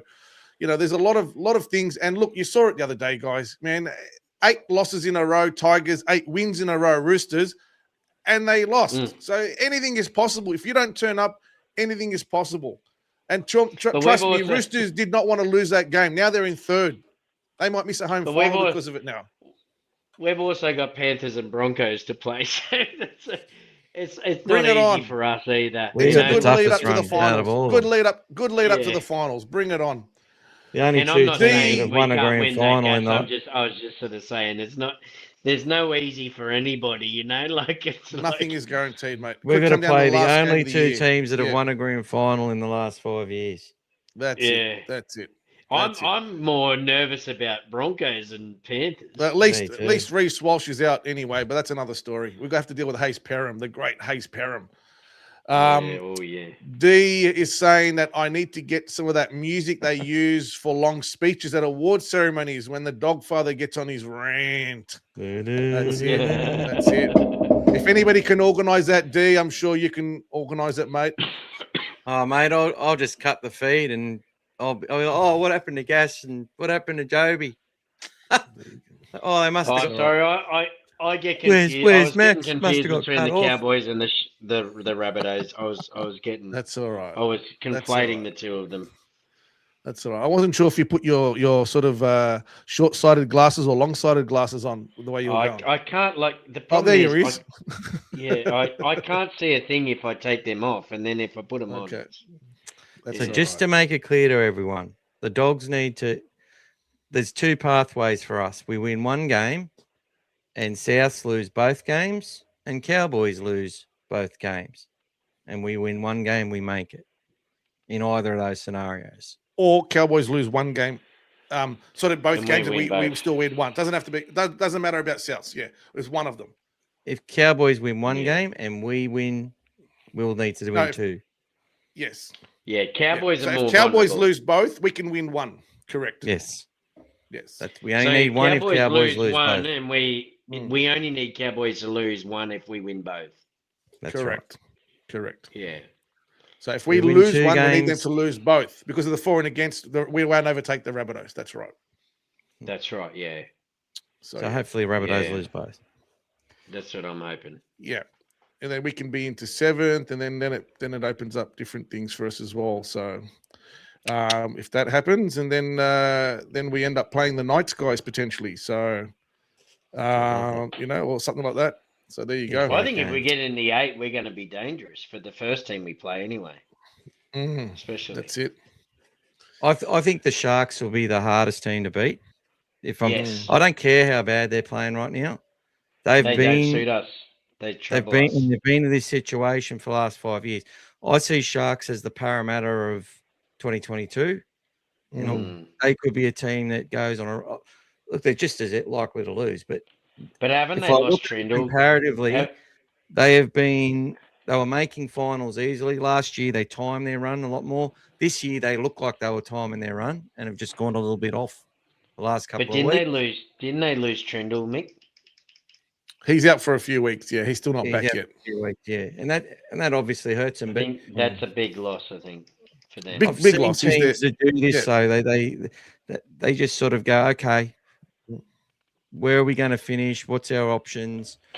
But look, But they they probably scare lost me games more they 'cause didn't they don't- expect. Losing to the Dragons probably that's put a big hole in them, and they were down against the Titans. But coming back to win that match might be something that sets them right up as well. Like, But we don't seem to like playing them, do we? Like we seem they just annoy us or something. I don't know what it is. Mulatalo gets Well, onto this. even you the know. ones we've won against them have Yeah. come in Golden Point as well. Or unless you look at the one we did last year against Last them at when Preston played on the left side. So we got them there as well. But they also had lost some that injuries was that game. normally, They had some They injuries lost that game. as KL well. Iro, and then Talakai, who Talakai. replaced him, got injured as well, all before half Correct. time. So two It's like the interchange. Broncos. The Broncos. And that happened I to don't them like. in another game this They year. sh- They lost the yeah. same two players. The Broncos seem to cause us problems as well, and I don't understand. But the good thing is Adam Reynolds isn't playing, and he Because they seems got to be the one probably that. the best roster in the comp Yeah, Yeah. maybe that's probably it. or in the top three. You know, that's got a lot to do with it. And they're full of players who just want nothing more than to win in a Broncos jersey. And they got Ezra Mann, mate. But, good But old Ezra. Adam Reynolds always seems to play our best against us, and he won't be playing this time. So That's all right. That's all right. I feel like we are the most likely to beat Penrith. Yes. Why the message is so delayed? I sent this message like five. Oh, I'm so sorry, mate. We do talk here as well, so we get to them when we get to them, buddy. All good, Spider. I think Spider. He's a young mate of that other young kid. So.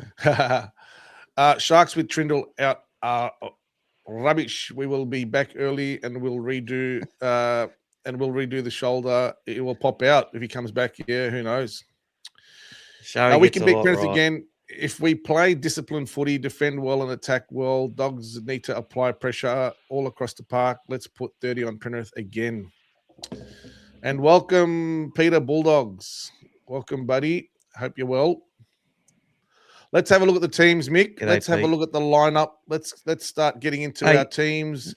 When you get Peter Bulldogs up there, you've got to say Cherry's the GOAT. Cherry's the GOAT. He's back, and what a bloody great game he played, mate. You stuck by him when other people didn't, and look, you were rewarded. And so was our club. So well done, brother. You stuck by the GOAT.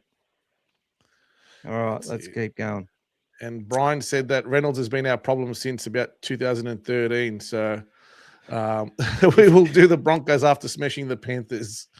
If he didn't do his hammy in the 2012 prelim, we would have lost that too. By the way, they were way better than us till that happened. Just saying. And here's a comment for you, Mick. But I'm going to hit the gong very quickly, mate. So quickly get into this one very quickly before I hit the gong. Because Sean O'Sullivan has had 10 years to prove himself in the he was a third or fourth choice half. And when I say half, 6, 7, doesn't matter. And yeah, that's why he doesn't play. Boys, I'll be back in 1 minute. Just give me a second. We've got a lot better players. But a great clubman will be a great coach. And if our guys are in form and doing their roles properly and we need him to come in, he's a very good replacement to have. Very good replacement to have. So that's why we are not playing O'Sullivan, because we've got Critter, we've got Birdo, we've got Galvin, we've got Bailey Hayward, all these sorts of players that need to play NRL because that's what they've been doing for a long time. Sauce, great guy, love him, but he's not ahead of those guys. That's it. And we're not playing Wests. Yes. All right, let's go. Gas loves poking mock with the comments. Thanks, Brian. But Critter is a centre, not a 5'8". Yeah, but he's done more in 5'8" than most other 5'8s have done for a long time in our club. So, he's got all the skill. So some of these players are versatile. They might play one, but they can do so many other things. And a lot of the best players have moved around. Yeah, it's the player. You put the best players into your team when they're available. You fit them all in. It's like Greg Inglis he was a centre. He wasn't a 5'8", and he wasn't even a fullback at the time, right? He played 5'8", and Melbourne, I think, went and won a comp, didn't they? With him there. Pretty sure that happened. So, and had never played there before. Never been in his position. But he's a class player. Yeah. People want to say, oh, you're comparing him to Inglis. No. Well, yeah. Critter's won more premierships than Inglis did, I think. Or at least the same amount at a younger age. So maybe he's got a lot further to go and a lot more to say. Let's keep going. Especially premierships that actually count as well. That's it. Kevin, I'm a loyal supporter, but I can't help to think that we are unlikely to make the right or the 8. Even if we do, I can't see us progressing from there. We are not playing 80 minutes. That's why. Yeah, well, look, I'd agree that the team is yet to hit its full potential consistently, and you have to do that for 4 weeks in the finals, and you've probably got every right to feel that way. I'm not going to tell you how to feel, but what I would say is back your team, expect them to win, and if they don't win, feel disappointed then. Rather than look, you're trying to be a realist. I get that. I go pretty hard. I understand being a realist, but it's all about hoping and dreaming, you know. Let's do it. Mm. But we've got to beat Penrith. We've got to beat the Broncos, and then other results have to go our way. So if we make it, then it's a new game. Everyone wrote the 2014 Bulldogs off. Everyone wrote the 1998 Bulldogs off. Everyone wrote the 1995 Bulldogs off. Mm-hmm. And what happened in those years? Bulldogs went on a run, on a good run, and produced some great. And 1998, we won the Sydney Comp. We beat the Eels. That was the grand final that day, in my humble opinion. And the Roosters the week before, down 16-0 as well at halftime. So, down against the Knights. That's it. By 6. I think it was the Knights who were down 16-0. No, it was the Roosters who were Freddie Fittler come off thinking he's all got it under control. Anyway. Maybe I was getting 1995. Maybe there's another one there. They beat Newcastle. I've got to look at that now. Fucking hell. How are you going, Joeby? You back? I'm back, mate. Sorry about that, mate. So you bloody should be. What are you doing? Just had, I've got a pregnant wife. You know what I'm saying. Congratulations. You are live, by the way. Hello. Oh, shivers. Oh, that's all right. We're taking donations for Joeby to survive the night. Yep. What's up next, guys? We've still got more comments. Okay. Yep. So we've got Critter saying hi. G'day, Critter. And Heinz is asking who impressed us the most in New South Wales Cup versus the Dragons last week. So we did a review on Sunday, but there was quite a few players that played well. Conti obviously stepped up in the second half to get the boys around, but Hayward was awesome in the game, scored a couple of tries. But for me, the biggest turning point was just before halftime. We had a dropout from under our post, and we got the ball back. And Hayward made a break, and supporting him was our captain Spinks, who still had to run 30, 40 meters when he got the pass to score in the corner. And that was, for me, in a really tight game that was only like 6-4 at the time. That was huge momentum swing. Massive turning point. We took that into the second half. Yeah, we considered an early try, but after that, we put the cleaners through them, guys. We absolutely smashed them. So it was really satisfying. In half, I watched the first half on the bar TV on the way out there, and then I watched the game there in the second half. But even to the last bit, guys, there was a great cover tackle by our fullback Dykes as well, just to save a try, like when their winger made a break. So, and the boys all came over and let him know about it. So, especially because he was a bit, he missed a sort of a one-on-one tackle that led to their first try in the first half.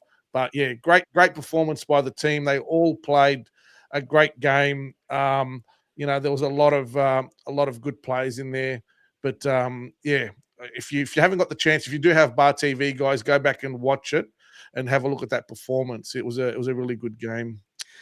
Really good stuff they're doing with Cup and Flegg this week. So they've brought Bailey Myers from the hooker position to the bench for New South Wales Cup, and Cohen Patterson, who's done an amazing job coming up to play hooker off the bench in New South Wales Cup the last few weeks, has gone back to Flegg, where you'd expect he's going to be like at another level going back.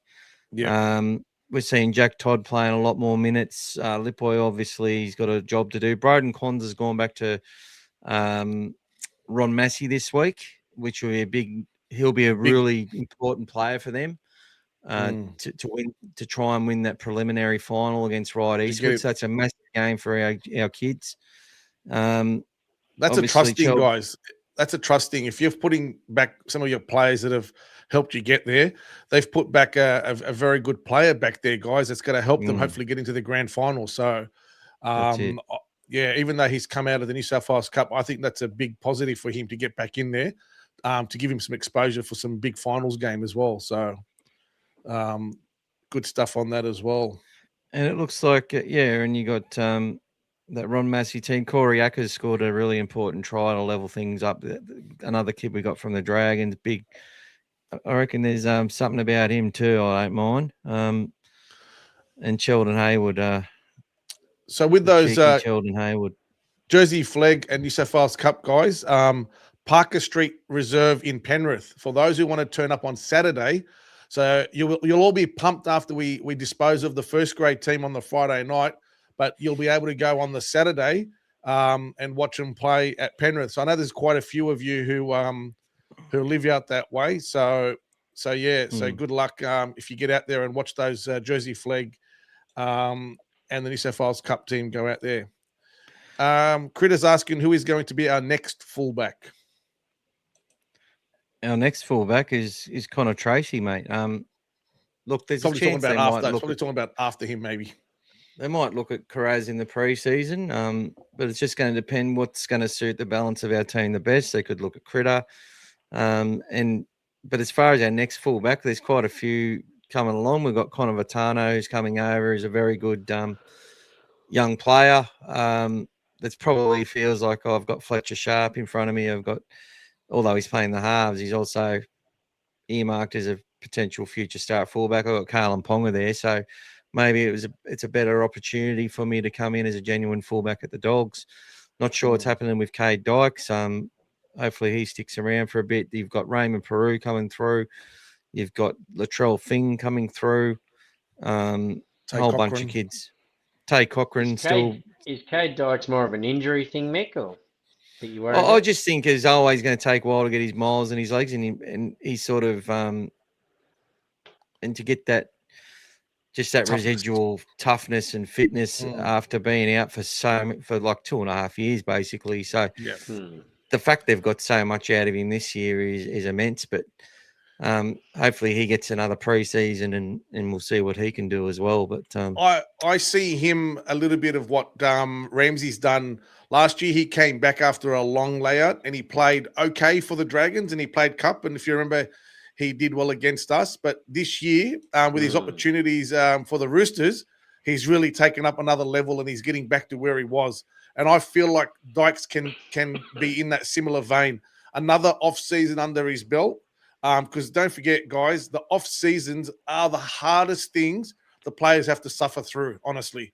A lot of them will dread an off-season, and some of them even retire before the season's out. They go, I can't do another off-season. That's when they know their body's done. So that's when you really get yourself up to that next level. So that's going to be interesting. We had you were asking how short were we for the next draw? Is this the one for the... Well, I'll just wait till we do this first. This is the redraw, Joey, that you already donated back to the last week's crew. So I'm going to draw that now, guys. Okay. So all the cartel members are automatically in this draw, and people who bought extra tickets every time they bought a $5 ticket. And if you're also a member of any level, you get that extra ticket. So let's. Did you take Tony out of this one? I took Tony out of this one, mate. Perfect. All right, let's rock and roll. Oh, I can't spin it from there. I've actually got to do it from the actual thing.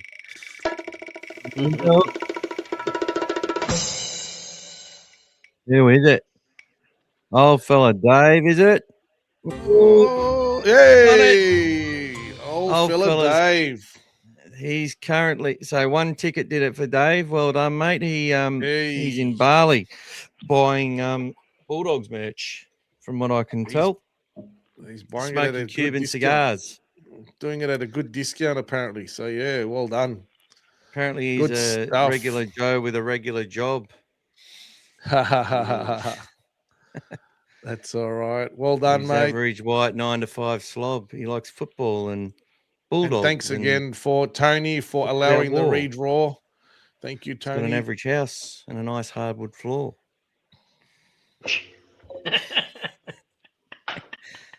And a Cuban cigar. But sometimes he just wins a voucher for the All Things Bulldogs store. What do you think of Galvin's Carraz's defense? It's been fine. he's on the wing. So when we're exposed on a wing, it's generally he's got a decision to make. We play up and in, and it's the winger who looks like he misses it. Does he sit there and miss tackles on the wing? He has on the odd occasion, yes. But look, people will say that moment in the first half where he's come in with the shoulder and they've got on the outside, Birdo's kept chasing, and then Carraz has come at the last minute to save the day. People will say, oh, well Carraz failed defensively there. I'll say, no, he didn't. I'd suggest that Birdo was first time on the right edge. Communication was a little bit down, and they were down a player as well. And I actually felt our team defended really strongly when we were down to 12 players on both occasions. I think their half played very well in that position too. He drew them in, made them make the decision. He didn't have a run in the game to the last 5 minutes. I mean, in that particular tries. Yeah, I think sometimes they were like, I was looking at that, like Joey actually, I watched the highlights from Channel 9, and he pointed out that the half actually tricked Birdo, sort of drew him in, forced him into that decision, and then created the space. And I think sometimes we're too hard on the defenders. You know what I mean? It's the hardest position to defend is the wing guys. They can be the first and easiest one to look like a fool. And people are like, why did he run in? I mean, a lot of them, you want them, if they're going to come in, you want them to stop the ball, whether it's you knock it down or you tackle the guy with the ball. But some of these guys these days with the catch and pass, some of the catch and pass now is just, they're just on point. They just get it away so quick. So if you hesitate, you're not up there quick enough, you will get caught out. And I felt our guys did not hesitate at all. That's what I loved about our defence. It was just made to, but that's what I mean. That's people go, oh, they're rushing off their thing. You know, I know we watch games where a centre will run in or a winger will run in and smash someone in games and stuff. Yes, and they do really well. But most of the time when they're forced to do that, a really good half or a really good, or even an average half sometimes will just expose that. Quite easily. But was it the week before? And Tuala's a brilliant defensive centre in my opinion. But the week before, I think he overplayed. I think was it to Tallis Duncan, and I think sometimes we forget that it's when you're playing against great players, that's what they do to you. You know, that's what I think that someone pointed out the other day. Bringing Critter into 5'8", it's given them options where he's a threat for running, threat for passing, threat for kicking. They can't just rely on tackling him. You know, I think that was the problem with Sexton. I don't mean to bash on Sexton, or Flanagan was a good, you know, he's not a run threat. Or was it, you know, you've just got to, if we're a defender, we focus on his pass and his kick because he's not going to run. You know what I mean? Well, it's the same with it's the same with Burton coming in on the right. That actually made the Dragons scared as hell because he actually helped Galvin and Preston and Carraz in that game at different times because they're like, oh, Burton's out there. See, and I think Anari has pulled their pants down a few times this year because he just hasn't been given the respect. In a way, and sometimes you can overread on that as well. So he's all effort and he's all doing this, and I think there was a bit of that with Connor Tracy in a few games as well. And as soon as they're injured or down a little bit, they sort of get managed quite well. Like, but I know he's been immense. Like he'll break a tackle, but sometimes he hasn't been able to take advantage of it.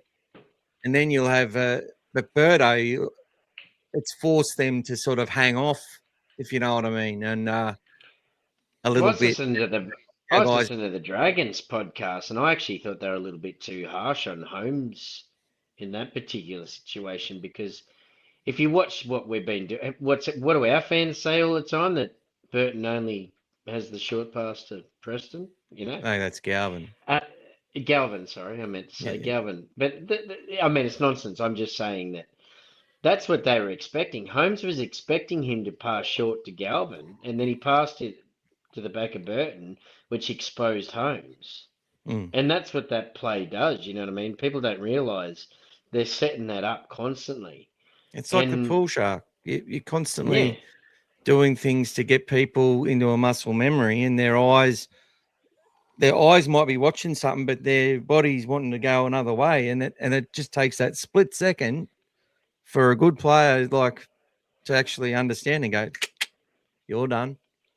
And That's then all they need. the second time when he did pass it to Preston, he actually did it, and it got him again. Like that was after the salmon line break. Yeah, that was massive. Yeah, Galvin did some good moves in that game, to be honest. But yeah, a wonderful game. Yeah. Let's put the teams up, Mick. Let's put the teams up. Let's have a look. I got in there twice. I just got to remove that. So Dave's got himself a pick of any merch, and we'll do another draw. So I just got to answer Showy from before. We're up to $131, buddy. You can save it for next time. Or 69, guys. Everyone's favorite. 69, dude. 23 times 3. 23 times 3. Oh. Sorry, guys, if I get a bit. Say my name. How many Bulldogs games have you went to? I've only missed 2 this year, mate. Vegas, if you want 3, if you want to count Vegas. So that's it. Yeah, can't believe you didn't go to Vegas, mate. It's pretty fun. Yeah. We really should have done a better job raising funds for that. You know what I mean? Anyway, it is what it is. If we'd known. Maybe Vegas had an effect on us boys too. We don't know, you know. Oh, of course it did. Jack Todd's been playing well. He's back to playing some good minutes again and starting and stuff. So, he has to rebuild himself up now. He's fallen behind in the pecking order, unfortunately, and has to start again. But, he's still there, still having a go, and he's getting confidence just playing week in, week out. Playing more and more minutes, Tony. Yep, that's playing more and more minutes. That's it. 2014 was a gem run as well. Came from 7th spot. When we started against the Storm, and then we kept going to the big dance. I think that year we took out the Storm, Manly, the Rift to get to the big dance, and that was extra time. I think we did against Penrith as well, and I was there for that one. I'm liking this can be a similar situation if we make the 8. And Canterbury did not play the Roosters in 1998, my brother. No, it was Newcastle. Yeah, it's all right. It's all right, mate. Yeah, it was Newcastle, and it was North Sydney was the other one. We shut them out, and then we come back from against Newcastle, 28-16, then come back again against Parramatta. Yeah, because we were down 16-0 at half time against Newcastle. We came back. It was Newcastle. Yeah, Newcastle. Yeah. I know there was one. There was another one. There was one. I know that there was one where there was Freddie that was sitting there comfortable thinking he had the game won. I think that was another, might have not been for us, but thinking he had the game won, and then they got their pants pulled down as well. Boys' trip to Nelson Bay introduced 2 Bulldog supporters to your potty. Shout out to Timmy and Toddy. Thank you, guys. Welcome. Thanks, champion. Much appreciated. Timmy and Toddy, how you going, brothers? Anthony Wilson, g'day. Great news today. Yes. What's the great news? We haven't heard. What is it? PRESTONMANIA, mania. There you go. We might even play the song. Snopsy, congrats. Congrats, old fella Dave. That's it, guys. That's it. The Bali Bomber, he's out there celebrating, doing all the good stuff out there. Well done, old fella. Oh, be nice, guys. He's an old fella. Old fella Dave. Up the Waz. Warrior 69er is in. Welcome, Up the Waz, bro. Up the Waz. That's it. Coming first by 1 lousy field goal. How good was that? There's one team the Waz don't want to play in New Zealand. There's only one team they're scared of in New Zealand. But did you hear today they were talking about moving the Sharks and the Warriors games if they play their home games away from Shark Park to Allianz, and for the Warriors to Eden Park where they can fit up to 50,000. So I don't know how that's going to go down. Yeah, I mean, I don't mind if we play the Sharks and we have to go away from Shark Park. Happy days. They're definitely not allowed to play. I'm sure they're not allowed to play Shark. No, they So still do. They racist have out been. there. They have been lately, but I think they were talking about now that they're going to enforce that they're not. I don't know whether. Yeah, I I don't know thought whether they did they that can this do it year. this late or Yeah, not. Who knows? stuff See, Cronulla. I hate him. the My eighth brother-in-law's a immortal, Cronulla fan. the eighth You got immortal. ScoMo and Buzz up at bloody, what did they call? What's the Maccas? Engadine Maccas. Having a good old shit time, those two, I tell you. Mo and Buzz. D, the eighth immortal, one of the greatest halves ever, played out of position for Australia in the 95 World Cup to accommodate Tuvey, who played halfback. The great players do what's best for the team. Yeah, and wasn't that same player the one that used to play in Origin as a hooker? Well, To he accommodate didn't, though. Kamali? This is the thing. Kamali? Hang on, he defended it hooker. He never played hooker. Yeah. He talks about that all the time. He gets annoyed at when people say that. Well, I will say though, John's never played from dummy half as a halfback as much as he did in Origin. Yes. He played a lot of dummy half in those games, where he got into dummy half a lot, not just off kick returns and stuff. He did, in but attack, he was like, playing. He just got in there and got us on the front foot. Because even Gus did say that though to Mick. He said he played him in the halves and he defended at 9. Yeah. But yeah, it's. I just know that because recently Joey's had. Yeah, anyway, it doesn't matter. It doesn't matter whatever numbers on your back. It's about having your best players on the field at all times. That's it. And that's why we've always Especially in picked that arena. centers on the wing, guys. Origin, we've picked the best players and we put them in positions just to get them on the field, guys. Look, I think Preston and Jacob should be in the Australian team, but I think Jacob might get done for the Lebanese team. But I reckon he should make the Australian team this year. Preston and Jacob.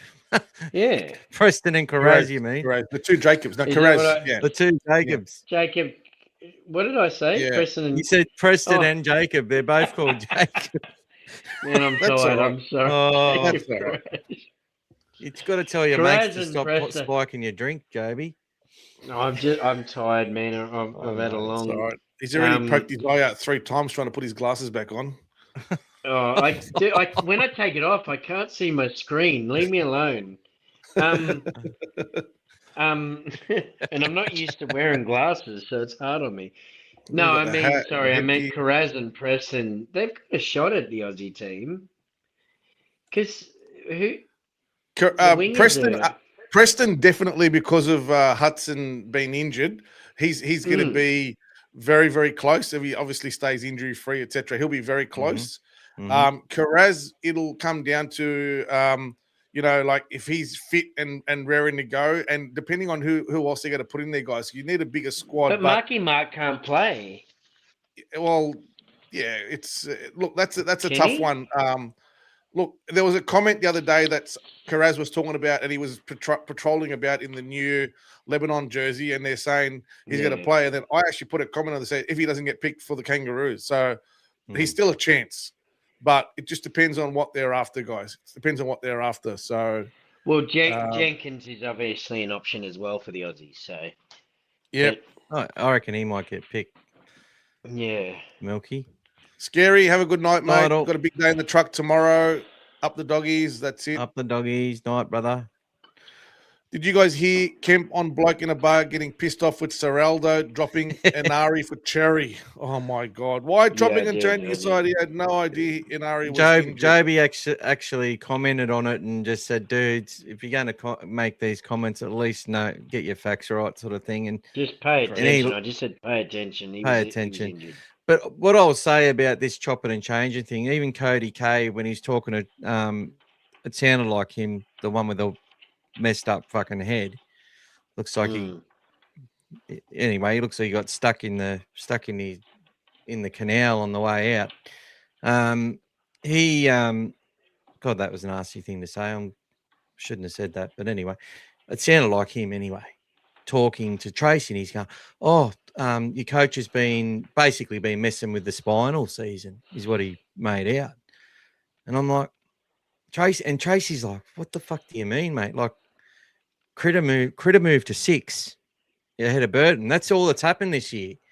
Everything else has been injuries.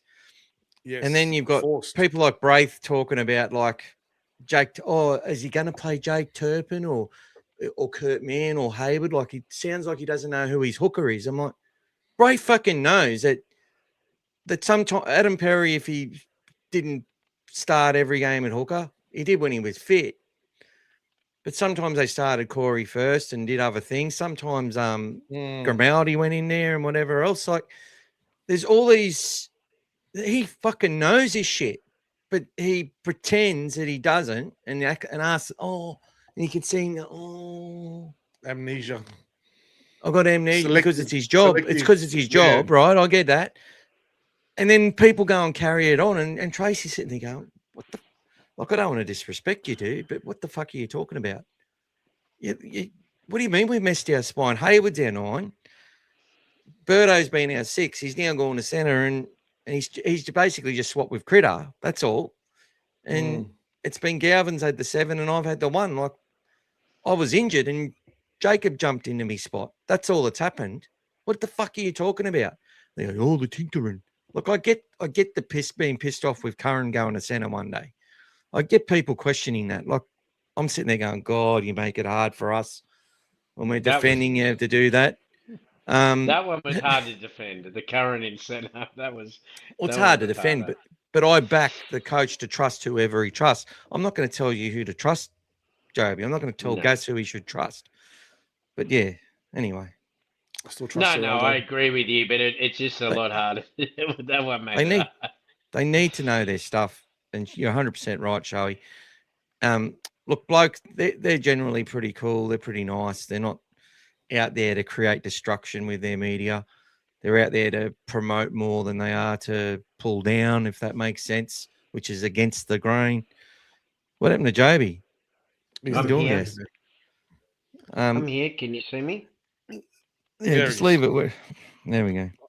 Did I do something wrong? Oh, no. Gas is just trying to do continuous improvement. No, I was trying to get the 3 across the top like we had before. Right? It's just this N1 like this. That makes it smaller, though. So, no, it makes it smaller, that's all. So the other one was bigger, so it's okay. Oh, yeah. Oh, there you go. We'll work it out another time. That's fine, mate. Yeah, they need to do their research. Night to you, Spider FX Edits. Yes, this message is probably half an hour ago. I'll make sure to stay tuned. I'm sub, but I really got to go. No worries, champion. What an absolute bloody what an absolute gentleman. Well done, young fella. Is that the new Spider-Man movie? Is that the head of the new Spider-Man movie? I haven't seen it yet. I think so. I've actually got a spider dog shirt for kids. Oh, spider dog shirt. So I'd probably get in a lot of trouble for. I went and saw the new Spider-Man movie. It was great. I loved it. There you go. Well, maybe you can get your daughters a little spider dog shirt. Yeah, Tony's saying to make mummy happy. Bloke in the bar need to do their research. That's right, mate. Yeah. Yeah, mate. I think they're just overwhelmed. Experts that have no idea. You know what? They're just so eager to just start on the dogs that they just don't do a little bit of work. Hey, look who's in the house, Mike. Cool. G'day, Michael. Welcome, mate. Welcome. Hey, Mike. Sorry, Mike, guys. Had an event on, and Preston is staying. Woohoo! That's it, mate. That's it. Michael, Ryan, what do you got? Announced somewhere? You got announced somewhere on something? Maybe it's on. Was it the media? One of the podcasts. Yeah. I'm pretty sure they did a shout out to him on something. Not sure, mate. Yeah. I don't listen to any other podcasts, mate. The media, your halves aren't good enough. You need to change. Coach makes one unforced change. Media, why are you chopping and changing your team? That's right, exactly. Brian. And players, he shows no loyalty. And then drop this person. give the guy a run. Like they just change every and a team that people write. What's the other one? Oh, these players are shit, they're no good. And then when how much better has Salmon been playing with our forward packs actually dominating though? Like he's getting on the front foot now. He's getting between those gaps now. Have you noticed? Like yeah. Well, his post contact's been great all season. Yeah. Even sometimes if he's walking it, like getting hit and then just walking forward like Steve Price used to do. He's been when he puts his mind to a run, he actually just goes and he'll take the run, and you're looking at that. He's not even looking to offload or pass. He just says, "That's it. I'm running this one," and he's head straight in and bang. I think Leo Thompson's been majorly underestimated, man. I don't think he's getting the credit anywhere near he deserves. Especially with the minutes he's playing. Yeah, he doesn't make line breaks and stuff like Payne Haas, but he has made Max King look 1,000 times better. No, that nobody does. No one ever has. And that's the point. Yeah. But he's like Fisher Harris. He's like Fisher Harris and Leota at the same age at Penrith, except they were all doing it together and come through together. He sort of had to do it at Newcastle, and his enforcers were constantly, like the guys he was learning from, were constantly getting injured. The Saifidi. I don't think it's I mean, I know you guys talk about it, but I'm not on here very much, so I just wanted to. Because the best half of footy I've seen Max King play was the first half in the first game last year when he played with Payne Haas and those guys in State of Origin. Now he's actually got to play with somebody it's making him look like a genuine State of Origin player, Max King. Like scoring tries. He's top three in the elite, mate. I've said he's top three. Yes. And even through that period where we won 7 of 9, I think he was arguably the best prop in the game at the time. Correct. Yeah. I think James Fisher-Harris has played really well lately. He's back to his absolute best. Props seem to be late bloomers. They seem to be late bloomers as well. Like they play their best like now as they getting into their some of them. Yeah, some of them are starting to really play now. But the two of them have been holding their own because they've allowed us to have a lot of games where we've only had 6 or 7 interchanges used because of the longer minutes. It gives us that luxury and that flexibility to keep something up our sleeve all the time. And that's, for me, straight off the back of what Leo's doing, because Max has now got a partner in crime. He can go out there with, he can go as hard as he wants. And the biggest one for me, and I think I highlighted it in the Melbourne game, when they started to get that game tight, he brought them straight back on together early in the second half, didn't wait for the usual because he knows he needed that impetus, and they did the job. Put him straight back out there and bang. You know, we got that forward motion again, and we played off the back of them, and, you know, we should have hit 40 that day except for the goal kick. It's funny. It's funny. You sent me the photo of that when they were standing there, and you didn't say anything to me. You and knew. I actually, because we're like fucking twins, and I did a post on the Dogfather, and it said, Leo Thompson and Max King about to come on and essentially take back control of the game, something along those lines. Because it was literally a major turning point, because we went from owning that game to then having to sort of I think that's why this went year, down a little bit, and then we went up another gear again. Yeah, we got behind, That's why this year we've been able to, there's no way last year we could have Burton in the centres, in my opinion, because we needed his kicking game. Whereas this year, we haven't needed his kicking game. I mean, it's still helpful, but it's not to the extent, because we've been making meters. But this is what we've been saying against the narrative all year. Like we said from the start of the year, that we can't be a team that relies on that. And as they weren't using Burton, even there's times I'm like, just use Burton because it's the easy option. And it's like, no, they're playing the process. Galvin's going to get better at kicking the more he kicks. He's going to get better and more controlled at it. We know Burton can put it on a dime. We know winning games is important. We know doing things easier might be great for us. Like, we'd fucking love it. But I think for the long-term development of what they're trying to do, it's all been important. And we said Leo Thompson coming, and I've been saying this since 2021. Yeah. I've been saying the same fucking thing. You've got to have a 1-2 punch. That's what people know, that I've said this shit for years.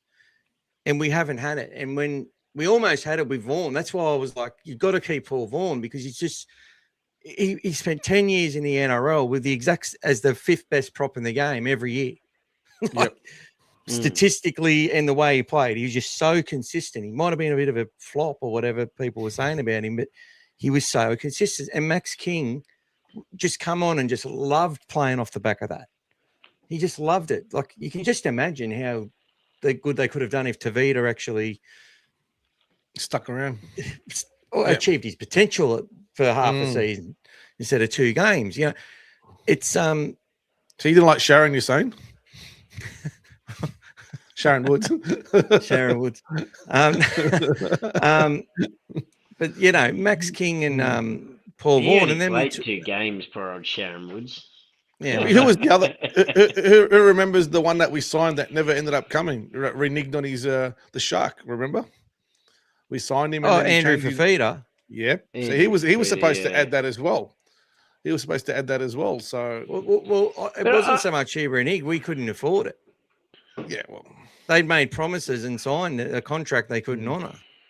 Like there's so much of that bullshit around too. I remember even back in the old, I remember Willie Mason not long to talk about, back in the day when he was breaking, like he would make line breaks and, looked unbelievable. He said outright he couldn't do that without Mark O'Mealy and that breaking the line first. and Roy Asatosi as well. Yeah. You've got to break that line down to create space. That's what we talk about every week, Joeby. We say it every single week. Leo Thompson might get driven back off a couple of runs at the start, but the energy he's taking out of the defence is more than what when Harry Hayes runs it off the back fence or when Curran had to do it. Yeah. Well, that's but if why you notice, because if it's Satilli doing it off a kickoff, it's taking more out of Satilli than it'll be taken out of Leo, and Leo's taken more out of their defence, and that helps with the second run up. And King's doing the same as well. He's at that level. But the defense, they're dragging players back. Like the other day, there was a tackle where they were both in the tackle and they grabbed the guy and they turned him around. He was coming full steam and they dragged him back, which all of our team is taught to do. But that was just a momentum stopper right there. Bang. We said no, you go back there, mate. You start again. You know what I mean? One of their props or one of their twins or whoever it was. But they basically just own that game when they want to do it together. But there's a comment there from Brian as well. Looking at the dollars, that Max would have to be the best value prop in the game. And Salmon would be probably the best value lock in the game as well. There you go. Especially, and I actually agree with that because I think that last year Salmon struggled a bit because we had too many small forwards. And he was injured most of the year as well.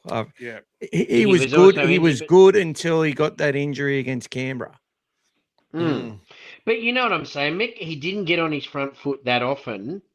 But the thing is, what's happening now is you're getting that line's bent back a little bit. Now he's able to get in like if you actually watch him, he's doing a lot of what I'm not saying he's as good as Cam Murray, but he gets that he gets through the line like Cam Murray does, and then he gets that quick play the ball.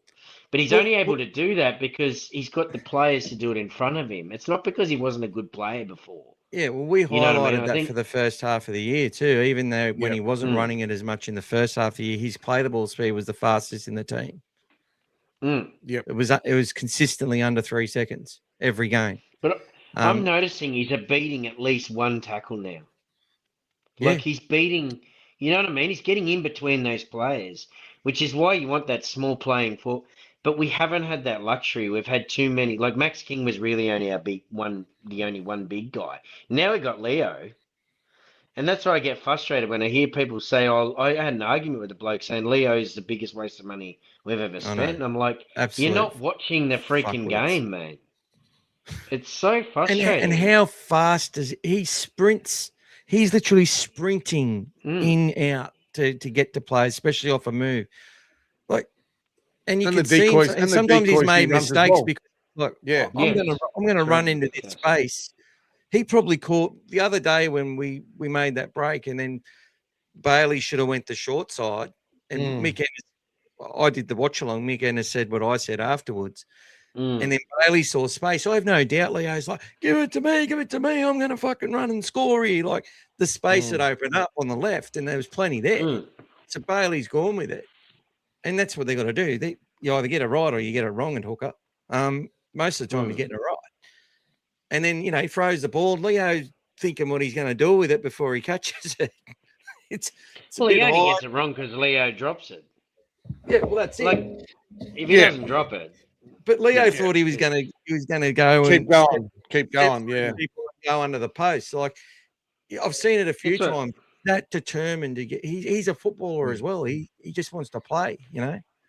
He's so I don't mind it when Leo drops it. He tries. Whenever Leo's dropping it, he's always He's always running his hardest. You know, He's he not doesn't just drop passive. it walking. No, that's right. He's coming at you. Martin Yeah. Lazar's asking, who's old mate at the bottom there? He's sitting in my spot. Are you talking about me? Yeah. Oh. Harry Potter here. I don't know, mate. You're a wizard, Andy, Harry. welcome, Andy Sage. Damn, I'm late again. Come on, mate. You got to get those hours. You got to get the time adjusted. Mate. Keep your Sydney time on Thailand. Keep your Sydney time on, mate, on your Thailand watch, buddy. Come on. Especially on Tuesdays. Change your time to Sydney Maxi time. King, Willie Mason, and Danny Fualalo, some of the great doggies props. I love. But how about Willie Mason? Willie Mason has got the best non-try in Origin. Oh, easily. The best non-try in Origin. Man. That still hurts me to now that it didn't. Yeah, I don't even want to talk about it. Oh, yeah, that was ridiculously good, bad. You know, and the scary thing is they don't replay that enough, honestly, because he didn't get it. They don't replay it enough. One of my favorites though is when he bumped off. Remember when he bumped off? Little Matty, but was it who was the little fullback for Queensland? Was it Matty Bowen? Matty Bowen, yeah. That was beast mode. Just through, yeah. Mason has some, yeah. Fafita was involved in the kids' football incident. That's why the Dogs pulled the contract. Mate, yeah, I can't remember that. Like, I don't remember it like that, Mike. But you could be right, mate. I'm not going to rule Dirty it out. Harry Hayes has like been great. Now that Harry's got his ears sewn back together again, he's been good. Oh, that pass deserved a fucking try. Yeah, I know. But that pass he was like fun. He did a Robert Ralph round the corner. I fucking love that. Yes. See, we were so unlucky with that we nearly scored another couple of tries. Really, like left a few out there. Yeah, old mate got his pants pulled down and dropped the ball. Turpin. And also they see that for me was a bigger cheat than what happened with Burton. Burton at least had to spend 10 minutes off the field, but they held that up. We would have scored in that point in that last 20 seconds. Oh, that was on Sewer. Yeah, the last one. Yeah. Should have been send off. That was frustrating. Yeah, well, yeah, that was. It wouldn't have mattered though because it was 20 seconds left. That's the thing with those scenarios. It's like they've got nothing to lose. No, Ashley Kine bet that there'd be 3 sin bins in the game, and it wasn't looking likely, but he got it over the line. There's only one thing I would have, as a sort of winger fullback myself, knowing there's only 15, 20 seconds to go. If I was in Sewer's position, I might have towed ahead, guys. Just my own feel. I would have just towed ahead and gone for it. Because obviously the kick, there was no one back. Yeah, I would have just kept towing ahead and just challenged, get the bounce before the line and dive over for the try. That would have been my play. That would have been nice to get the 48. But anyway, that's just. And if you were out there and just say you're on the other wing or whatever, you would have been telling him all about it too, guys, wouldn't you? You'd have been like, I'm going to do this. They would have called you gunner in your team, I bet you, before the game. Like, give me the ball. I'm going to do this. I'm going to do that. I used to let I used to let my actions do the talking, mate. My mum called me gunner. I used to tell her plan before the game. Actions do the talking, mate. Come on, gunner. You're going to do this. You're going to do that. Fucking do it. Funny enough, the guys in Oztag used to have a joke. They say, Gas, used to turn up just before the game would start, but a couple of them ended up catching on that I'd be parked not far away, watching some other games, sitting in there, and then waiting to the last night, then coming out there and doing the business. Not just hanging around and waiting and whatever. It was like, he wants to be the center of attention. I was watching the appearance when it's ready. I was watching The Voice last night. These kids in a band they wrote a song called "I Don't Want to Be Late" because I don't want to be the center of attention. Yeah, but you know what happened to me once? I did the scaphoid. It's the worst one to do because it's got the least amount of blood that comes into that bone in the body. And my hand went all the way back to here, and I did that bone. I've done that a few times. I had to put a cast on for 16 weeks. This is back in 90. I had to put a cast on. So what I would do is I'd put it on for 4 weeks, then I'd cut it off. I'd go to the hospital and I'd put another one back on. And I had never in 16 weeks, I never got an itch once. but I still kept playing my Ostag. What I'd do is I'd get the like the Bulldog, like say a scarf, and I'd wrap it around in the scarf, and I'd go out and play on the wing, and I'd catch it in one hand, or I'd tag with one hand, and I was still scoring 3 tries a game, just playing with the one hand. I'm like, you're not stopping me. So the 16 weeks in the cast, that one was a slow healer. They Gas said was don't play. What you're trying to say, Malmeninga Gas, of is you're not quite as good as you once was. Oh, mate, don't remind me. Don't remind me.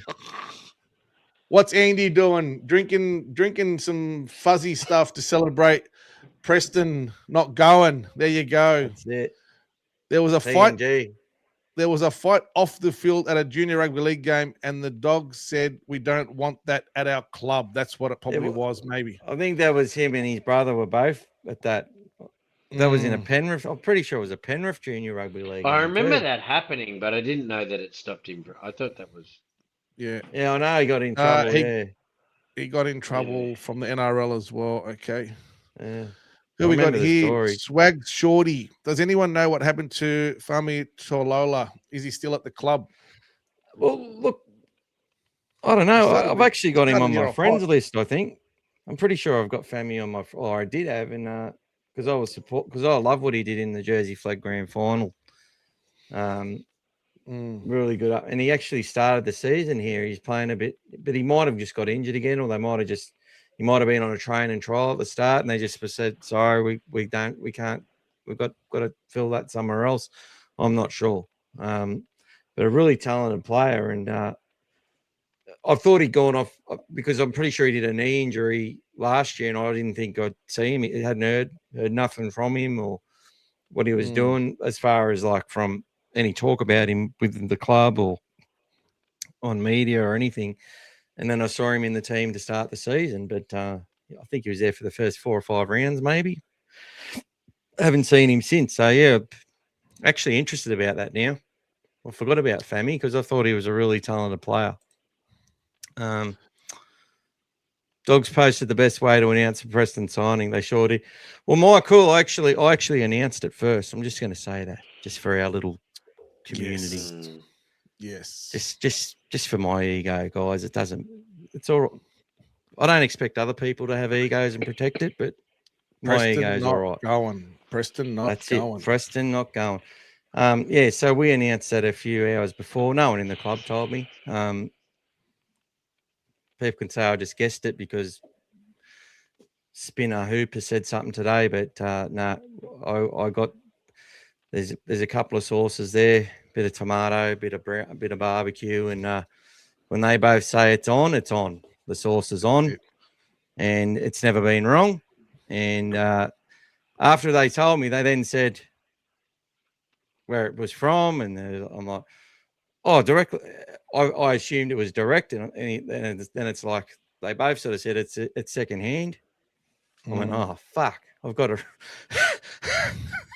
And then, yeah. So to be fair, then Gas and us are there, like especially with the Underhill stuff. We're all there posting stuff about it. Gas is putting photos up here and there. The retracted story, we're in our element, giving it to all these wankers who are saying Preston's gone, Underhill's gone. That Tony Sarr, you saw him commenting there. Yes, yep. He's remained pretty silent, hasn't he? He hasn't responded yet. No, because these guys were saying some comments about the comments we made on the podcast the other day. Michael, you know how he puts those snippets for a few minutes, and there was one where I was talking about Jack Underhill and how Broncos situation and Badell making it all up. They may have leaked it. That they may have done it. Yeah, and then they're saying, is he definitely staying? Or of course, he's still signed, and that was the story. They took their story back. Yeah, that's what I thought. Yeah, it was just exactly what we said. But these guys are saying, they were just making. These guys don't know what they're talking about and whatever. So once the story came out and they had the retraction, I stuck that retraction back in that post just to say, hey mate, just watch what you're saying, buddy. Yeah, Mike, that was great. Yeah, that's it. Putting it out there for a win. That's it. Manifest it. That's it. Made me click when I saw PNG. Yeah, mate. Yeah, that was lucky we knew the truth first. That didn't matter. My teammates called me who flung dunk when they flung dunk when they kicked. Black magic. That's it. Friday night, I assume. I've watched the streams for a while now, and I just figured out how to comment on a live chat. Welcome, cool, welcome, mate. Shorty. Good stuff, Swags. Oh, good to have Leo you here, versus brother. the Leota, going to be a big battle. Notice Leo doesn't Yeah. have a big motor in him anymore. Never say never, guys. He's still the beast. He still makes other men look like they're boys sometimes. Yes. I haven't seen him lose too many fights, put it that way. I've seen players get parity with him and teams overcome, but as an individual battle, he doesn't really lose too much. Yep. So, Trivia lads, who scored the final try in the prelim against South in 2012 around 45 metres? In the prelim against Souths? Can't remember. It's good. That I was just a remember. big. I can't remember what happened at lunchtime. Greg Eastwood. Tank. No, it would have been the tank. No, it's Greg Eastwood. No, it's Greg Eastwood? Okay. Oh, when he made that Greg break. Eastwood. Yeah, okay. I think, okay. Yeah. Let's go 2012 preliminary final Bulldogs v Souths. 32-8 that game with, I think, Isaac Luke, the only try scorer for the Bunnies. We should have won that grand final. Yeah. Someone was missing a piece of their ear, weren't they, in that grand final? Anyway, that's another story. Yeah, he deserved it. It was just Greg Eastwood scored in the 80th minute. Frank Pritchard, the 59th minute. Yeah. So the we scored Beastwood. We got the second minute, and then we got one in the 36th. And I'm pretty sure that's when Reynolds did his hamstring, and then Jonathan Wright got one on the right on the stroke of half time. That's it. Maybe we were coming anyway. Christian Inner was kicking the goals that night. By the way, Gas, I'm still not going to the game this week so we can win. Also, Preston has scored 6 tries in 4 games against Penrith. You might as well get the stats up there, Mick. Have you got the team list up there, mate? I didn't even do it today, did I? Have you got that ready? Well, we've been asking for it for a while. We also love to be underdogs. And we've got to believe in it, guys. Love the underdogs and love the Sutton this week, guys. We're only as good as our last game with Sutton, and we beat Melbourne. Noticed AJ has moved to bench 15 spot. That's it. Yeah, it's a bit hard to predict now the way they're doing it. Well, I think COVID had a bit to do with it last week, with Curran being one of the guys. We ended up being right the other day about Curran being one of the COVID affected players. But I think that AJ had been caged, hadn't played for being on the bench. You had to give him a start. He had to have a start. He had to just had to happen, and he definitely made up for lost time. Brian almost put his house on. Brian almost put his house on it when you told him to put your house on it today. If you had a house, Tommy the man. There's been some people who have backed the Bulldogs when everyone's saying they're going to get flogged, and we've sort of made them believe, and they've actually backed them and then told us about it. And John Bryan's been talking about our kick diffusals for a while, which has been letting us down. But last week we did excel in that area. I think we were about 75%. So that's it. We did well. All right, we'll rush through it quickly. So, look, our team is Anari Tuala's in for Jonathan Sewer. Everything else is the same. And on the bench, Jack Underhill's into that 6-man squad with Jakey Turpin moving to the 14 where Kurt Mann was. More looking at the other guys, they've given Cooper Toy that recognition of the 23. Jed Reardon's there with Logan Spinks. The only player we got wrong is I had Alex Conti potentially getting a 23 jumper ahead of Cooper Toy. That's the only one we missed on our prediction. But Jesse McLean on the extended bench. He's the kid coming to the Bulldogs, so it'd be good to have a look at him. That team that Penrith have named, to me, looks like there could be some changes. Yes. The players they've brought into that team, it just smells of changes to me. Well, in what they've respect? got to they probably need to rest. So look, they've got Dylan Edwards, Thomas Jenkins, Isaac Tungo, Casey McLean, Brian Toto, Jack Cole, Nathan Cleary, Moses Leota, Freddie Lussick, Liam Henry, Isaiah Papali'i, Liam Martin, Lindsay Smith, Billy Scott, who's doing a good job, Scotty Sorensen, Luke Garner, and Billy Phillips, with Blaze Talangi and Jackson Edgar. Kalani Lualai going, Tom Arley and Jesse McLean. Like, So what are you thinking, Gas? What are you thinking might happen? I just feel like they might, like I said earlier, I think they might do a partial resting of some players this week and next week, leading into the finals. I just feel like there's the bench that they've put on there this time, the reserves. I feel like he's left himself open to give a couple of players a rest. I don't know exactly what it is yet. I haven't drilled down on it, but I feel like that's what he's done. There's been a few players that he's got in there now that he's opened himself up to that. If they lose this week, does that give them? Sorry. Well, they normally, this has been the round they've normally done mass changes and mass restings, but they just probably don't want to play the Warriors in New Zealand. That would be on their mind, I'm sure. That's what I'm thinking. Like, what is the potential of them playing them in New Zealand? Well, if they lose this game, much higher than it would be if they win. Not necessarily, because if the Warriors end up winning as well, they finish first. And if they end up finishing third, if they lose, then they would be playing the Roosters at home, like in Sydney at Allianz. Yeah, I know. So I know. Yeah, so that's why they feel like is their best way of avoiding the Warriors. Although it might run them right into them as well. Yeah. Well, I mean, at away. They lose a game, they're a much better chance of. Yeah. Because I'd expect the Roosters to win the next two games, and although they've got a worse Warriors have got a big game. Warriors have got a big test this week as well, so that's not going to be guaranteed. Exactly. I personally don't. I think Penrith against the Knights, they'll beat anybody anywhere, though. To be fair to them, I don't think they'd be worried about playing anybody. They're definitely not the Penrith of the first 5 weeks of the comp. That's what I think. Yeah, and I think without their captain, I think they've dropped the keg, and without their hooker as well.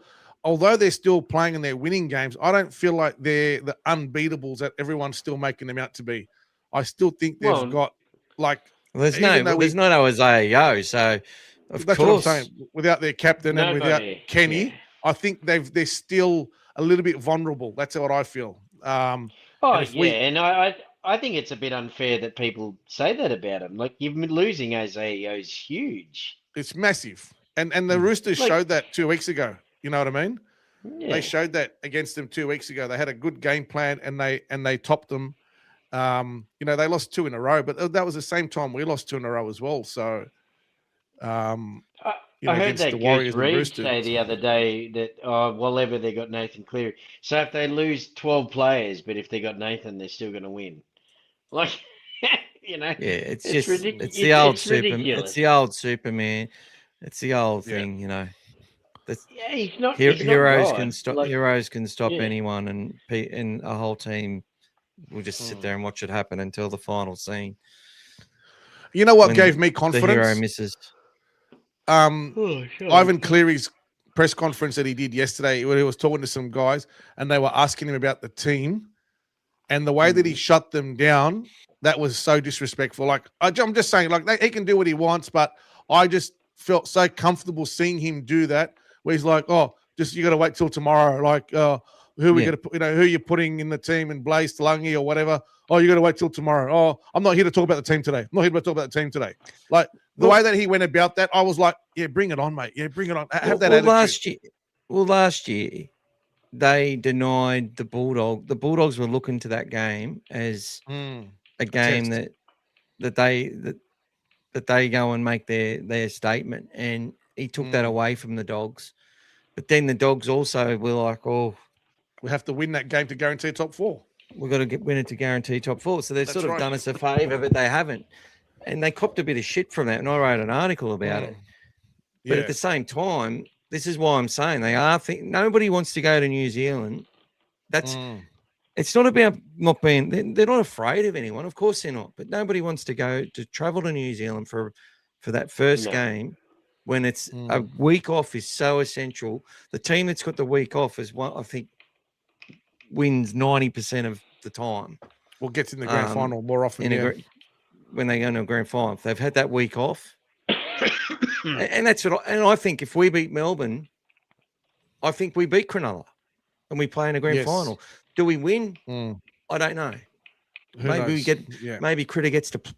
Is good enough to play. Maybe they just have a great day and we win a grand final. Probably would have made this year even harder. Who knows? But what I'm saying is that it's so important to win that game, and you don't want to be the third team that has to play. Because I can guarantee you, if they didn't have to play these players, they wouldn't be playing them. They put themselves first, and the fact that he is being like that is because he's like, this is it. It's on now. This is it. Finals have started. They've got to win these. They want to win these games. He badly wants to win this game. And yeah, but I still think though that they might change a couple of players and task them with the job and the expectation purely for if Tungo goes down, they might really actually need Talangi to go into. Talangi might have to go into the centres, or they might actually bring in Jesse McLean to replace his brother if he goes down. Like, there's all these things they might want to prepare him for. Maybe they do say, okay, you're stepping up against your new side. Jesse, you're playing against the Bulldogs this week. So is Freddie. They'd be missing Liam Mitch Kenny. I'd say he'll be back. I reckon he might come back first week of the finals. Do you think Blaze will play or not? Luke Garner, he's definitely going to play because he's only just came back last week from, I think, reserve grade. So I think they're worried about Jacob Preston running it, Blaze Talangi. Maybe they put him in a different spot. Maybe they bring him back as. I think Cole or Talangi. I think whoever he runs at, either one of those two, he can come over the top of anyway. So Cole doesn't worry me either way as well. Like, you know what I mean? I know what you mean. But I rate Jack Cole more defensively than I do in attack, and that's why. Yeah. And I actually think Penrith sometimes are better when Nathan doesn't have to worry about anyone else there. Sometimes, but without Yo there, look, Yo's been playing a bit of a more different role over the last couple of years anyway, especially with the rule changes and stuff. He's been doing a lot more middle work, so it hasn't been as big a deal for Lindsay Smith to sort of go into that role and he passes all right too, and he can come up with a really lethal offload at times. I think Liam Martin, when he played against us he sort of played against us in that first game off some injuries and stuff, and he wasn't right. And he sort of let him down a little bit in that game. So I reckon you're going to see him absolutely mental on Friday night. I think you're going to see a mental Liam Martin. I think he'll play. Isaiah Papali he's looking a little bit weary and worn. I think he might get a break. Liam Henry's been doing a lot more than he'd ever had to have done before as a prop. He's been playing much longer minutes and starting. Leota's just going to do what he does. He'll step up. You know what you're going to get from him. Freddie's come in and he's coming to the Dogs. He'll love nothing more than to impress. Yep. Prove I'm better than Bailey. Not that So look, I think there's definitely got weaknesses there, but I think that's what makes him more dangerous in a way. There's a lot of people who are talking about the Dogs and going to give the Dogs a real red hot crack of beating Penrith because essentially we've got more on the line. But I think this is I said last year, this is actually going to become the biggest derby over time. This will evolve to be the biggest game in Sydney within the next 10 years. I reckon this will be the number one game that everyone will want to talk about. in Sydney. I reckon it'll surpass Bulldogs Parramatta. I reckon it'll surpass the Anzac Day game. People can say I'm fucking full of shit and then I'm wrong. I don't care. This is what I believe. It's got the potential because there's just so much history there through the human headline, Phil Gould. And there is a genuine respect, but there's also this thing like, but it's also the styles, Mick. I think the styles they're very similar. It's a brilliant game to watch when you watch it. Like, and I think the other thing too, when they talk about Isaiah Yeo, when they talk about Isaiah Yeo, and the fact what makes me nervous is we beat them last time. Mm-hmm. You know what I mean? They're going to come ready. And they're not going to, they're not going to like that we beat them. And I'm not saying that we're not capable of beating them. I'm just saying that I think they're going to come ready, and I think we're going to have to be really on. But I do think that Isaiah Yeo is a much bigger loss than just Isaiah Yeo, the player. I think he's obviously listening to Laurie Daly about his leadership. They've named him the Australian captain for a reason. There's more to players than just what they do in the field. Sometimes we just get carried away with what they do on the field, but he's a big loss. They haven't been playing the same without him. One last comment on it.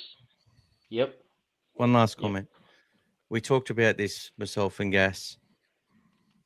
I think Penrith will also think the respect that they showed us in that semi-final last year, even though they were smashing us and stuff, they played to the end and forced to play to the end. They were worried because we were asking a lot in that second half. We asked so many questions of them, and Galvin just had a bit of a field day. And I think the energy that they had to spend to try and make sure that game, I felt that they could have rested Nathan and done some things just to show a little bit of arrogance, but at the same time, just like we got this under control, we can cruise home here a little bit. We sort of took that. I don't think they took the foot off the pedal the whole game. I think they played out to the end. They were afraid we were going to come home, and we did score some tries. 3 tries in the second half, and they don't like losing any time. They're very competitive, and they got that lead against the Broncos, and they ran out of puff, which is why they rested their team against us, which is why they settled for 7th, which is why they did what they did. They nearly got away with it again, and I reckon if they beat Brisbane, they beat Melbourne, more comprehensively than what Brisbane would have. But anyway, I'll never know. But that's just what I've dreamt up. No, I think the grand final was the Penrith Broncos game. I agree with that. Yeah, and that's why I think we would have lost too. Yeah. Just a few comments, guys. Are you surprised Jack Cole is ahead of Blaze? I think we've just answered that one as well. Andy, Penrith be better prepared to be smashed because the Dogs are going to fire up. That's right. Go, Andy. Penrith know they're going to get smashed. Let's hope so. Go hard, brother. I've been watching DCF playing for St. Helens. He's doing well, unlike Sexton, who's been bogged down average for the Catalans. And playing 6 half the time. He's got the 6 on his back. And Eastwood, to be that's fair, right, mate. He's probably got a worse team around him too, to be fair to Sexton. Of course he does. Yeah. Yep. So, that's where we're at. Eastwood. So that's it. All right. Let's have a look at the Cup team, mate. Let's have a look at our flag, guys. I've had it running across the bottom of the screen all game. Give them a minute. Give them a minute of your time, mate. Give them a minute of your time. We're nearly at 3 hours. Do you think dogs will find touch like the Roosters? I hope so. Oh, there's our first prediction. 38-18. Brian. 38-18. I hope you're right, Brian. The gallivanting Bulldogs are back. The entertainers are back. Back to back. That's it, guys. That's it. Imagine if we beat Panthers twice in 1 year. Yeah, give us yours. Give us yours, Mike Cool. All right, so Penrith and the Dogs, we've got Cade Dykes, Sheldon Hayward, Jesse McLean named at wing, Patea, Moi, Lydiard, Skips, Kurt Falls, who went to the Wynnum for a couple of years and was in the Broncos system if they needed him. Back at the Panthers, he debuted against the Dogs in a day where they had Kickow and Edwards ran right, and they let us, I think, 36-0. We got it back to 36-18 against their second-rate team during an origin period. But Kurt Falls kicked the goals and everything. But Kay Dykes, Sheldon Hayward, Cooper Toy, Jed Reardon, Nick O'Mealy, Joey Tayalpa, and Alex Conti. I wish they had Alex's photo here, eh? Lincoln Cliff, who did well last week, Gordon Chan Kum Tong, who started the game well, Lipboy Hotboy, Logan Spinks, Chase Patterson, who he's proving to be a great fall on the other side. Jack Todd, Bailey Myers, as I said, Finn Alatu, David Leota, and there is a to-be-announced player for the 17, likely to be Jack Underhill or actually, they're playing on Saturday, aren't they? So we have the benefit of whoever we don't use or don't use a lot of can actually go and back short up. Minutes, yeah, correct. Short minutes can still play, yes. That's right. So we could see Jackie Underhill or AJ or even Josh come in and have a run. I do expect that Harry Hazen will be used, and I think Josh Curran will obviously be used this week in this big game. Mike is saying 24-12, which is a repeat of the 88 grand final victory over Balmain. Nice. I'm going to say 22-18 Bulldogs. I don't know why. Tommy, surely have a live post-match reaction after the game. I'll either be crying my sorrows or thinking we can win the grand final. Yeah. You know what's up our sleeve as well, guys? What's up our sleeve as well is if we manage to win our next 2 games and Cowboys, let's say, lose one, we have the advantage of playing our last game on a Thursday night and having an extra day or 2 of rest before we play the first semi-final. So that's going to be massive at that time of year, hopefully. Because if we end up, let's say we play the Sharks, they play on a Saturday. That's 2 extra days that we'll have rest. So I'm thinking ahead because that's what we do, guys. Sorry, that's what I do.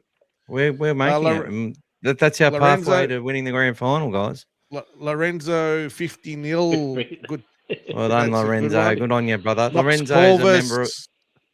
Lorenzo's a member on the Dogfather Facebook page, so we're up to 10 members on there now.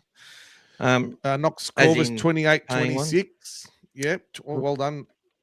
28-26, mate. I don't think lucky I don't bite my nails, but I don't think there'll be anything left if that's the case on Friday hasn't night. It changed? Sorry, I thought the. Sorry, mate, it didn't change, mate. We were going on faith, mate. We were going on faith. No, I've just changed. I've got 2 screens up. That's all and right, I can't see. You should have told me. Oh, mate, we were going on faith, mate. You know, we knew that. You know, after 3 hours, mate, you start to lose your load, mate. So we're okay. Brian, they have Cleary. We have Galvin and Critter. 2 versus 1. We will overwhelm them. That's it. Okay, Mike is going to do Timmy's prediction first. So Timmy's prediction is going to be 30-10. 30-10, guys. D is saying 16-0. Woohoo. Oh, fuck yeah. Mike Cool, 1-0. Oh. 1-0. 1-0. That'd be the best. God. Is that from a penalty? Is that from a penalty?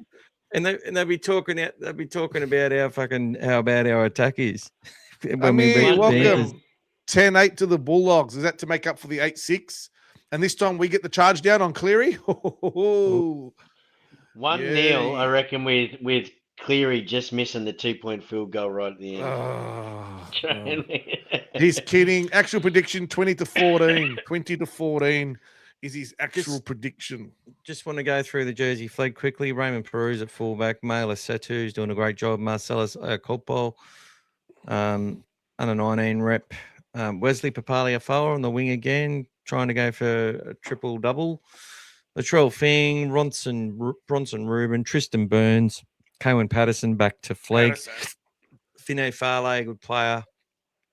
Sasai Alatini's been in and out of going back from Flegg to New South Wales Cup. Jaden Smith, Lachlan Mifsud, Patrick Carey, Bud Smith, the son of Jason Smith, is Whoa. back in the team, which is good. He must be back from injury. Alvin Chong-Ni as well, Pat Carey, Lachlan Mifsud, and there's a few missing out of there. And then the last one we have is our Ron Massey Cup side, which I will show that as well. Big game, guys, to get into the grand final. This one will be at Cogra Jubilee, guys, 3 o'clock on Saturday. Get out there. So for those that are in town and not able to get to Penrith to watch the other one, 3 o'clock at Cogra Jubilee, guys. Tay Cochrane, absolute superstar, and in this grade against some good players. God, he goes good. And Michaeli Senibua, the Fijian flyer, tough as. He's got a future. That guy Baxter Warner, he just goes hard. He's got hair going over the place. Like Paul Johnson, really talented outside back coming through. Harold Matson, been in our system a long time. Joeby Roke, another one. Leif Dietrich, who's just keeps toiling away. Leif, he's one of those lanky, tall 5'8". He's only about 17 or 18. Damon Humphreys played a lot of flag this year. Got 5 try assists from kicks against the great St Mary's club earlier in the season. Broden Cons, we've talked about a lot. And this young hooker, I haven't seen much of him, but he did a good job last week. Mace Andrew, named after Willie Mason. Mikhail Papali Talanai, he did a good job the last couple of weeks. And Justin Matamua, who I think could be playing New South Wales Cup every day of the week. Class player. Mini Mick. Mini Mick looks just like him. Azariah took him. Matari, he's been starting on the edge the last couple of weeks. And Corey Ackers, who levelled the scores up or got it under the post to give us a chance to level it up last week. The boys last week were down 22-0, I think, at half time. 22-0 at half time, guys. Yeah. And ran all over the top of them in the second half to put themselves back in it. So Iverson Matai, Azira Cheekham, Michael Cheekham. They everyone knows Michael Cheekham, don't they? Played for South. That's right. Did he scored a try, guys, in Golden Point, a blockbusting try in a Golden Point to win the game once. So was it for Wests or South? Yeah. Big moment. Played for West. He played for. I think he's played for 3 or 4 clubs. Yes. That's what I mean. Like you've got absolute seasoned rugby league players who are tough, running roughshod over, and these kids are like all under 20, most of them. Doing a great job. And that's the depth we've got, guys. So who's my prediction? The Bulldogs 24, Penrith 8 is my prediction. Adrian Barnes, 16-14 to the mighty Bulldogs. Go away, Mike. I can't handle the 1-0. No, he's corrected it. It's okay. Low scoring, won't be much in it. Going to be a dogfight. Brian, if that happens, I'll age 50 years from the stress. 1-0 and we kick a field goal in the first minute. Gus won't be happy with the first half field goal. Yep. Then Penrith do a field goal before half time. Then we kick a 2-point field goal in the 89th minute in Golden Point. Sutton Sinbin Bingo. What's your pick? Oh, no, don't start that, please. We don't want to do that one. To win this game over the Riff is huge, not only for our belief, it also puts so much pressure on the Cowboys and Souths. Their opponents all of a sudden be like a top 4 team. That's what pressure does. Yeah, because every time you play someone, you're like, you know what? We want to beat them to knock them out. That's what our job is, you know?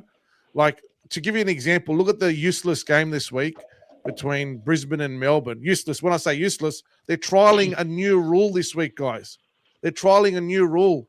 They're allowing the team that, you know, has a try scored against them to choose whether they want to kick off or receive. So this is something they spoke about in the off-season. So it's something so that's a useless game. There's no impact on the finals, which is why they've started it this week, guys. And I will say another shout out, guys. The NRL, in conjunction with the Rabbitohs, have done something amazing for Jai Arrow, guys.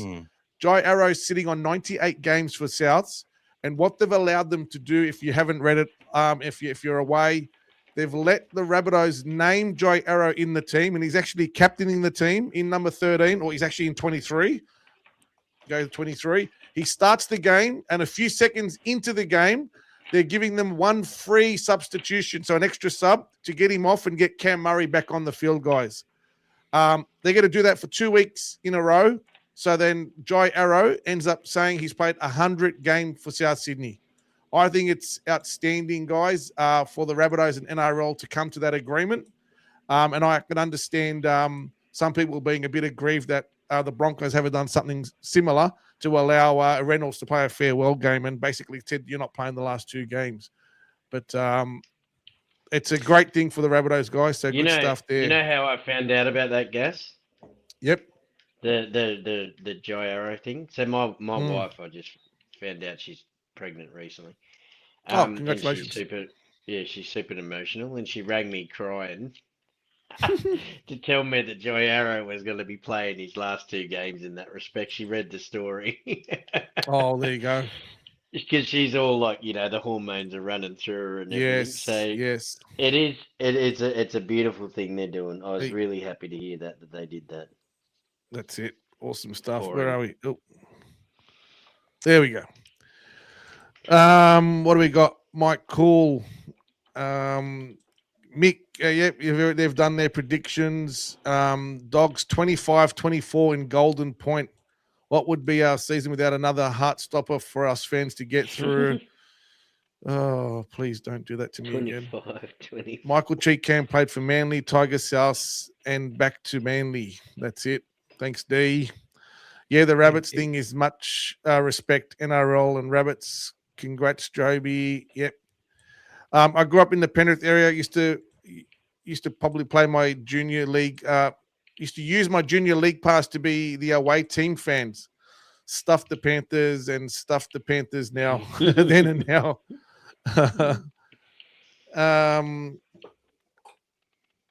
G'day, Holly Barnes. How are you? Hello, everyone. Welcome. Look, guys, I'm just sharing this on the Dogfather page. I've shared it to quite a few groups as well. So, celebration of life of our All Things Bulldogs brother Tim Gray will be held on Friday. If you cannot make it, feel free to tune into the live stream. Rest in peace, Tim. Timmy, 5th of April 1989, died on the 13th of August 2026. So you can click on that link and watch the watch the live stream of the service there. And it's not. It says Timmy Mark Ray funeral service, but it is actually a celebration of life. They want to be have that all things positive approach. Wearing the blue and white, celebrating our great brother Tim. Cogra Jubilee, Brian. Sorry, Cogra Jubilee, mate, for the Ron Massey. So hopefully, see you all there. There we go. I think there's one thing we might play in honour of today, guys. Battle here at Nelson Bay, Cherry or Tuala at centre. Both. Okay. Tuala will play in the wing, mate. Tuala will play in the wing. Cherry will stay in the left centre. Sing this loud, guys. I'm going to play a little song before we do the exit music for a film, just in celebration of the fellow who's not going to PNG. Lost in darkness, the Bulldogs lost their way. Losing everything and forgot how to play. Along came a kid with long blonde hair. His name is Jacob Preston, do not despair. Doggies fans, are you ready? Ready? Yes, we are ready. Here we go, here we go, here we go. PRESTONMANIA, mania, mania. PRESTONMANIA, mania, mania,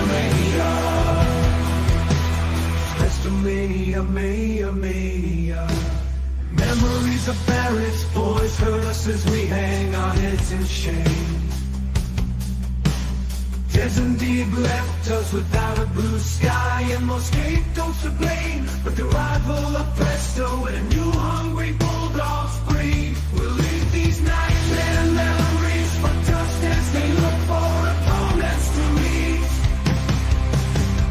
Doggies fans, are you ready? We're ready, yes we are ready. Here we go, here we go, here we go. PRESTONMANIA, mania, mania. PRESTONMANIA, mania, mania, mania. PRESTONMANIA, mania, mania. He came in 2023. He won all the awards and embarrassed some frauds or three. Tackling until his last breath, running harder than much bigger men. PRESTONMANIA has led the way. PRESTONMANIA is here to stay. PRESTONMANIA, mania, mania. PRESTONMANIA, mania, mania. PRESTONMANIA, mania, mania, mania. Welcome back to All Things Bulldogs. G'day, Doggies fans. And now they're having trouble streaming to Facebook for some reason. Probably showed some pictures of NRL or something. But guys, let me stop streaming the Facebook there now. What happened? What happened to Joeby? Did he go? Did he? Joeby blacked out. Joeby. Come back, Joeby. He probably thought it was. Oh, he's back. Is he back? No. All right. We'll put him there. We'll put him underneath us, see like this.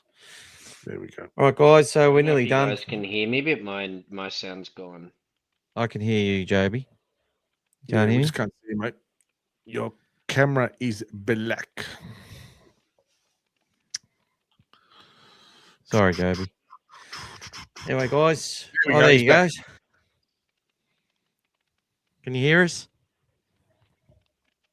You can't hear us. See no evil, hear no evil. He's either got one or the other. It's all good. That's all right. Big thank you to Joeby tonight. Big thank you to everyone who's watched us for the last 3 hours and 10 minutes. It was a big night. Got through a lot. Thank you to the club for signing Jacob Preston. And thank you to the sources who are always correct and allow us to share good news, even if it is just before the club. Joeby's back. Which one is he? Can you hear us, mate? Yeah, mate. Yeah, sorry. It Just went got to on remove robot your in other there self. for some reason. You're all right, mate. I don't know. It's up.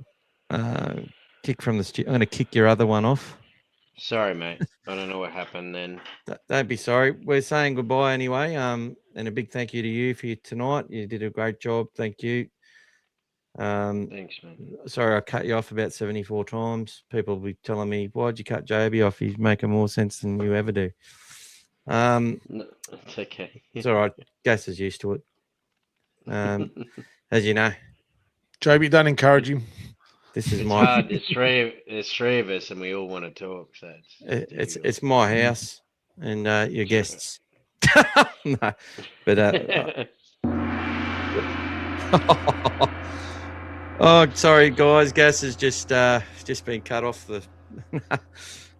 Thank you, mate. That's all right. Everyone's saying thanks to Joeby. We'll do our normal outro as well, guys. Although I might give him a few verses, mate. Mike is asking for a few verses of PRESTONMANIA from you, mate. Tell him that From Timmy me? would be asking for it too, mate. Come on. You love singing, mate. He loves his tunes, man. Well, I'll tell you what, if you start listening to PRESTONMANIA, just listen to it once or twice a day for a few days. It will get stuck in your head. Just like Frankie Valli in the Four Seasons. Oh, what a night. You know, Fake Plastic Trees by Radiohead. That tends to stay there. The exact same part of the song just goes over and over, you know, all these types of things. And All Things Bulldogs theme song is pretty good at that too. I think you guys know the song off by heart by now. There you go. Lorenzo, Doggies can't wait for fans, Friday are you night. ready? Yes, you are ready. I like to sing with a bit more Yeah. from the heart a bit more. You know, Yeah. a bit more. Tony, tell him how to sing with the chords, man. The Yeah, chords. shall we? Yeah. Play the song for fuck's sake, Matty saying. Love you too, brother. Love you too. Guess what is that? Yeah. What is that? What is that? I don't know how to say it. The hog Chord. thing mean. Chord. It's like it's almost What does like that mean? take this. It's like take this. How- like take How that, are we you know, actually like- supposed to say your name too, Gas? Yeah. There's a Not- way of saying that. You're saying Gasan in English, but it's Rassan. You got Rassan. Oh, man. Yeah, see? I feel gotta like I say- need to bloody drink some milk and Yeah. cough. Otherwise, mate, just stick to Gas I'm- 23, mate. That'll solve it for you. Oh, I'm so bad Son. at other languages. I'm terrible. I struggle with my own, to be honest. Hobie. Colby. Hobby. Go the dogs. Hobie. She came in 2023. All right, play the Won outro. all the Go the awards and doggies. Let's embarrassment go. for all the three. There you Let's go. Till go. his last breath. Running's harder than much bigger men. Mm. Girl, you put the ground the dog's gas. That's it. Fire up, guys. Fire up. Let's go. Amazing. Let's go. Let's go. Bring I on the might just play a Panthers. Let's different go. version, guys. I'm just going to play a smaller version, and then I'll just hang up. So, go the dogs.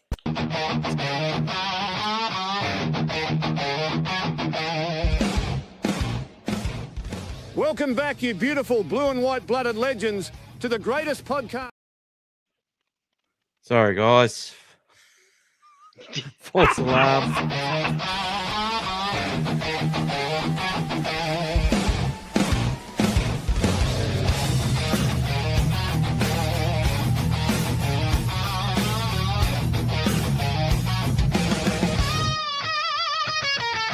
G-Day Doggies fans, welcome to the show. All things Bulldogs, here we go, here we go. Yeah. Here we go.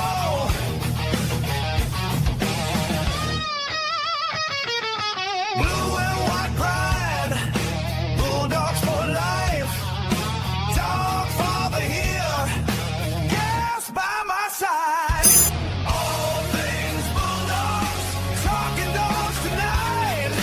Dogfather and gas, blue and white pride. All things Bulldogs, footy talking ball. Dogfather and gas, Bulldogs to the core. Bulldog spirit, strong and true. Blue and white, through and through.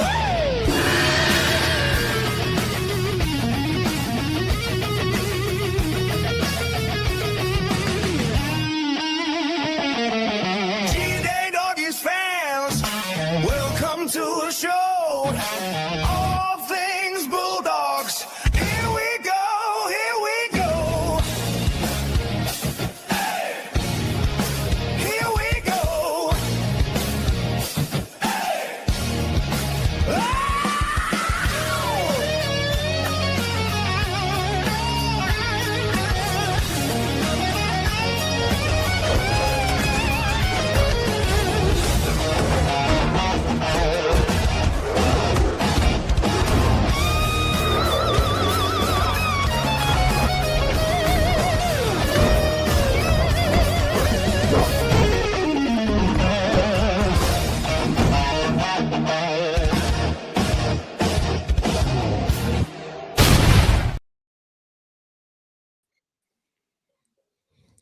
See you, Timmy. We're still here.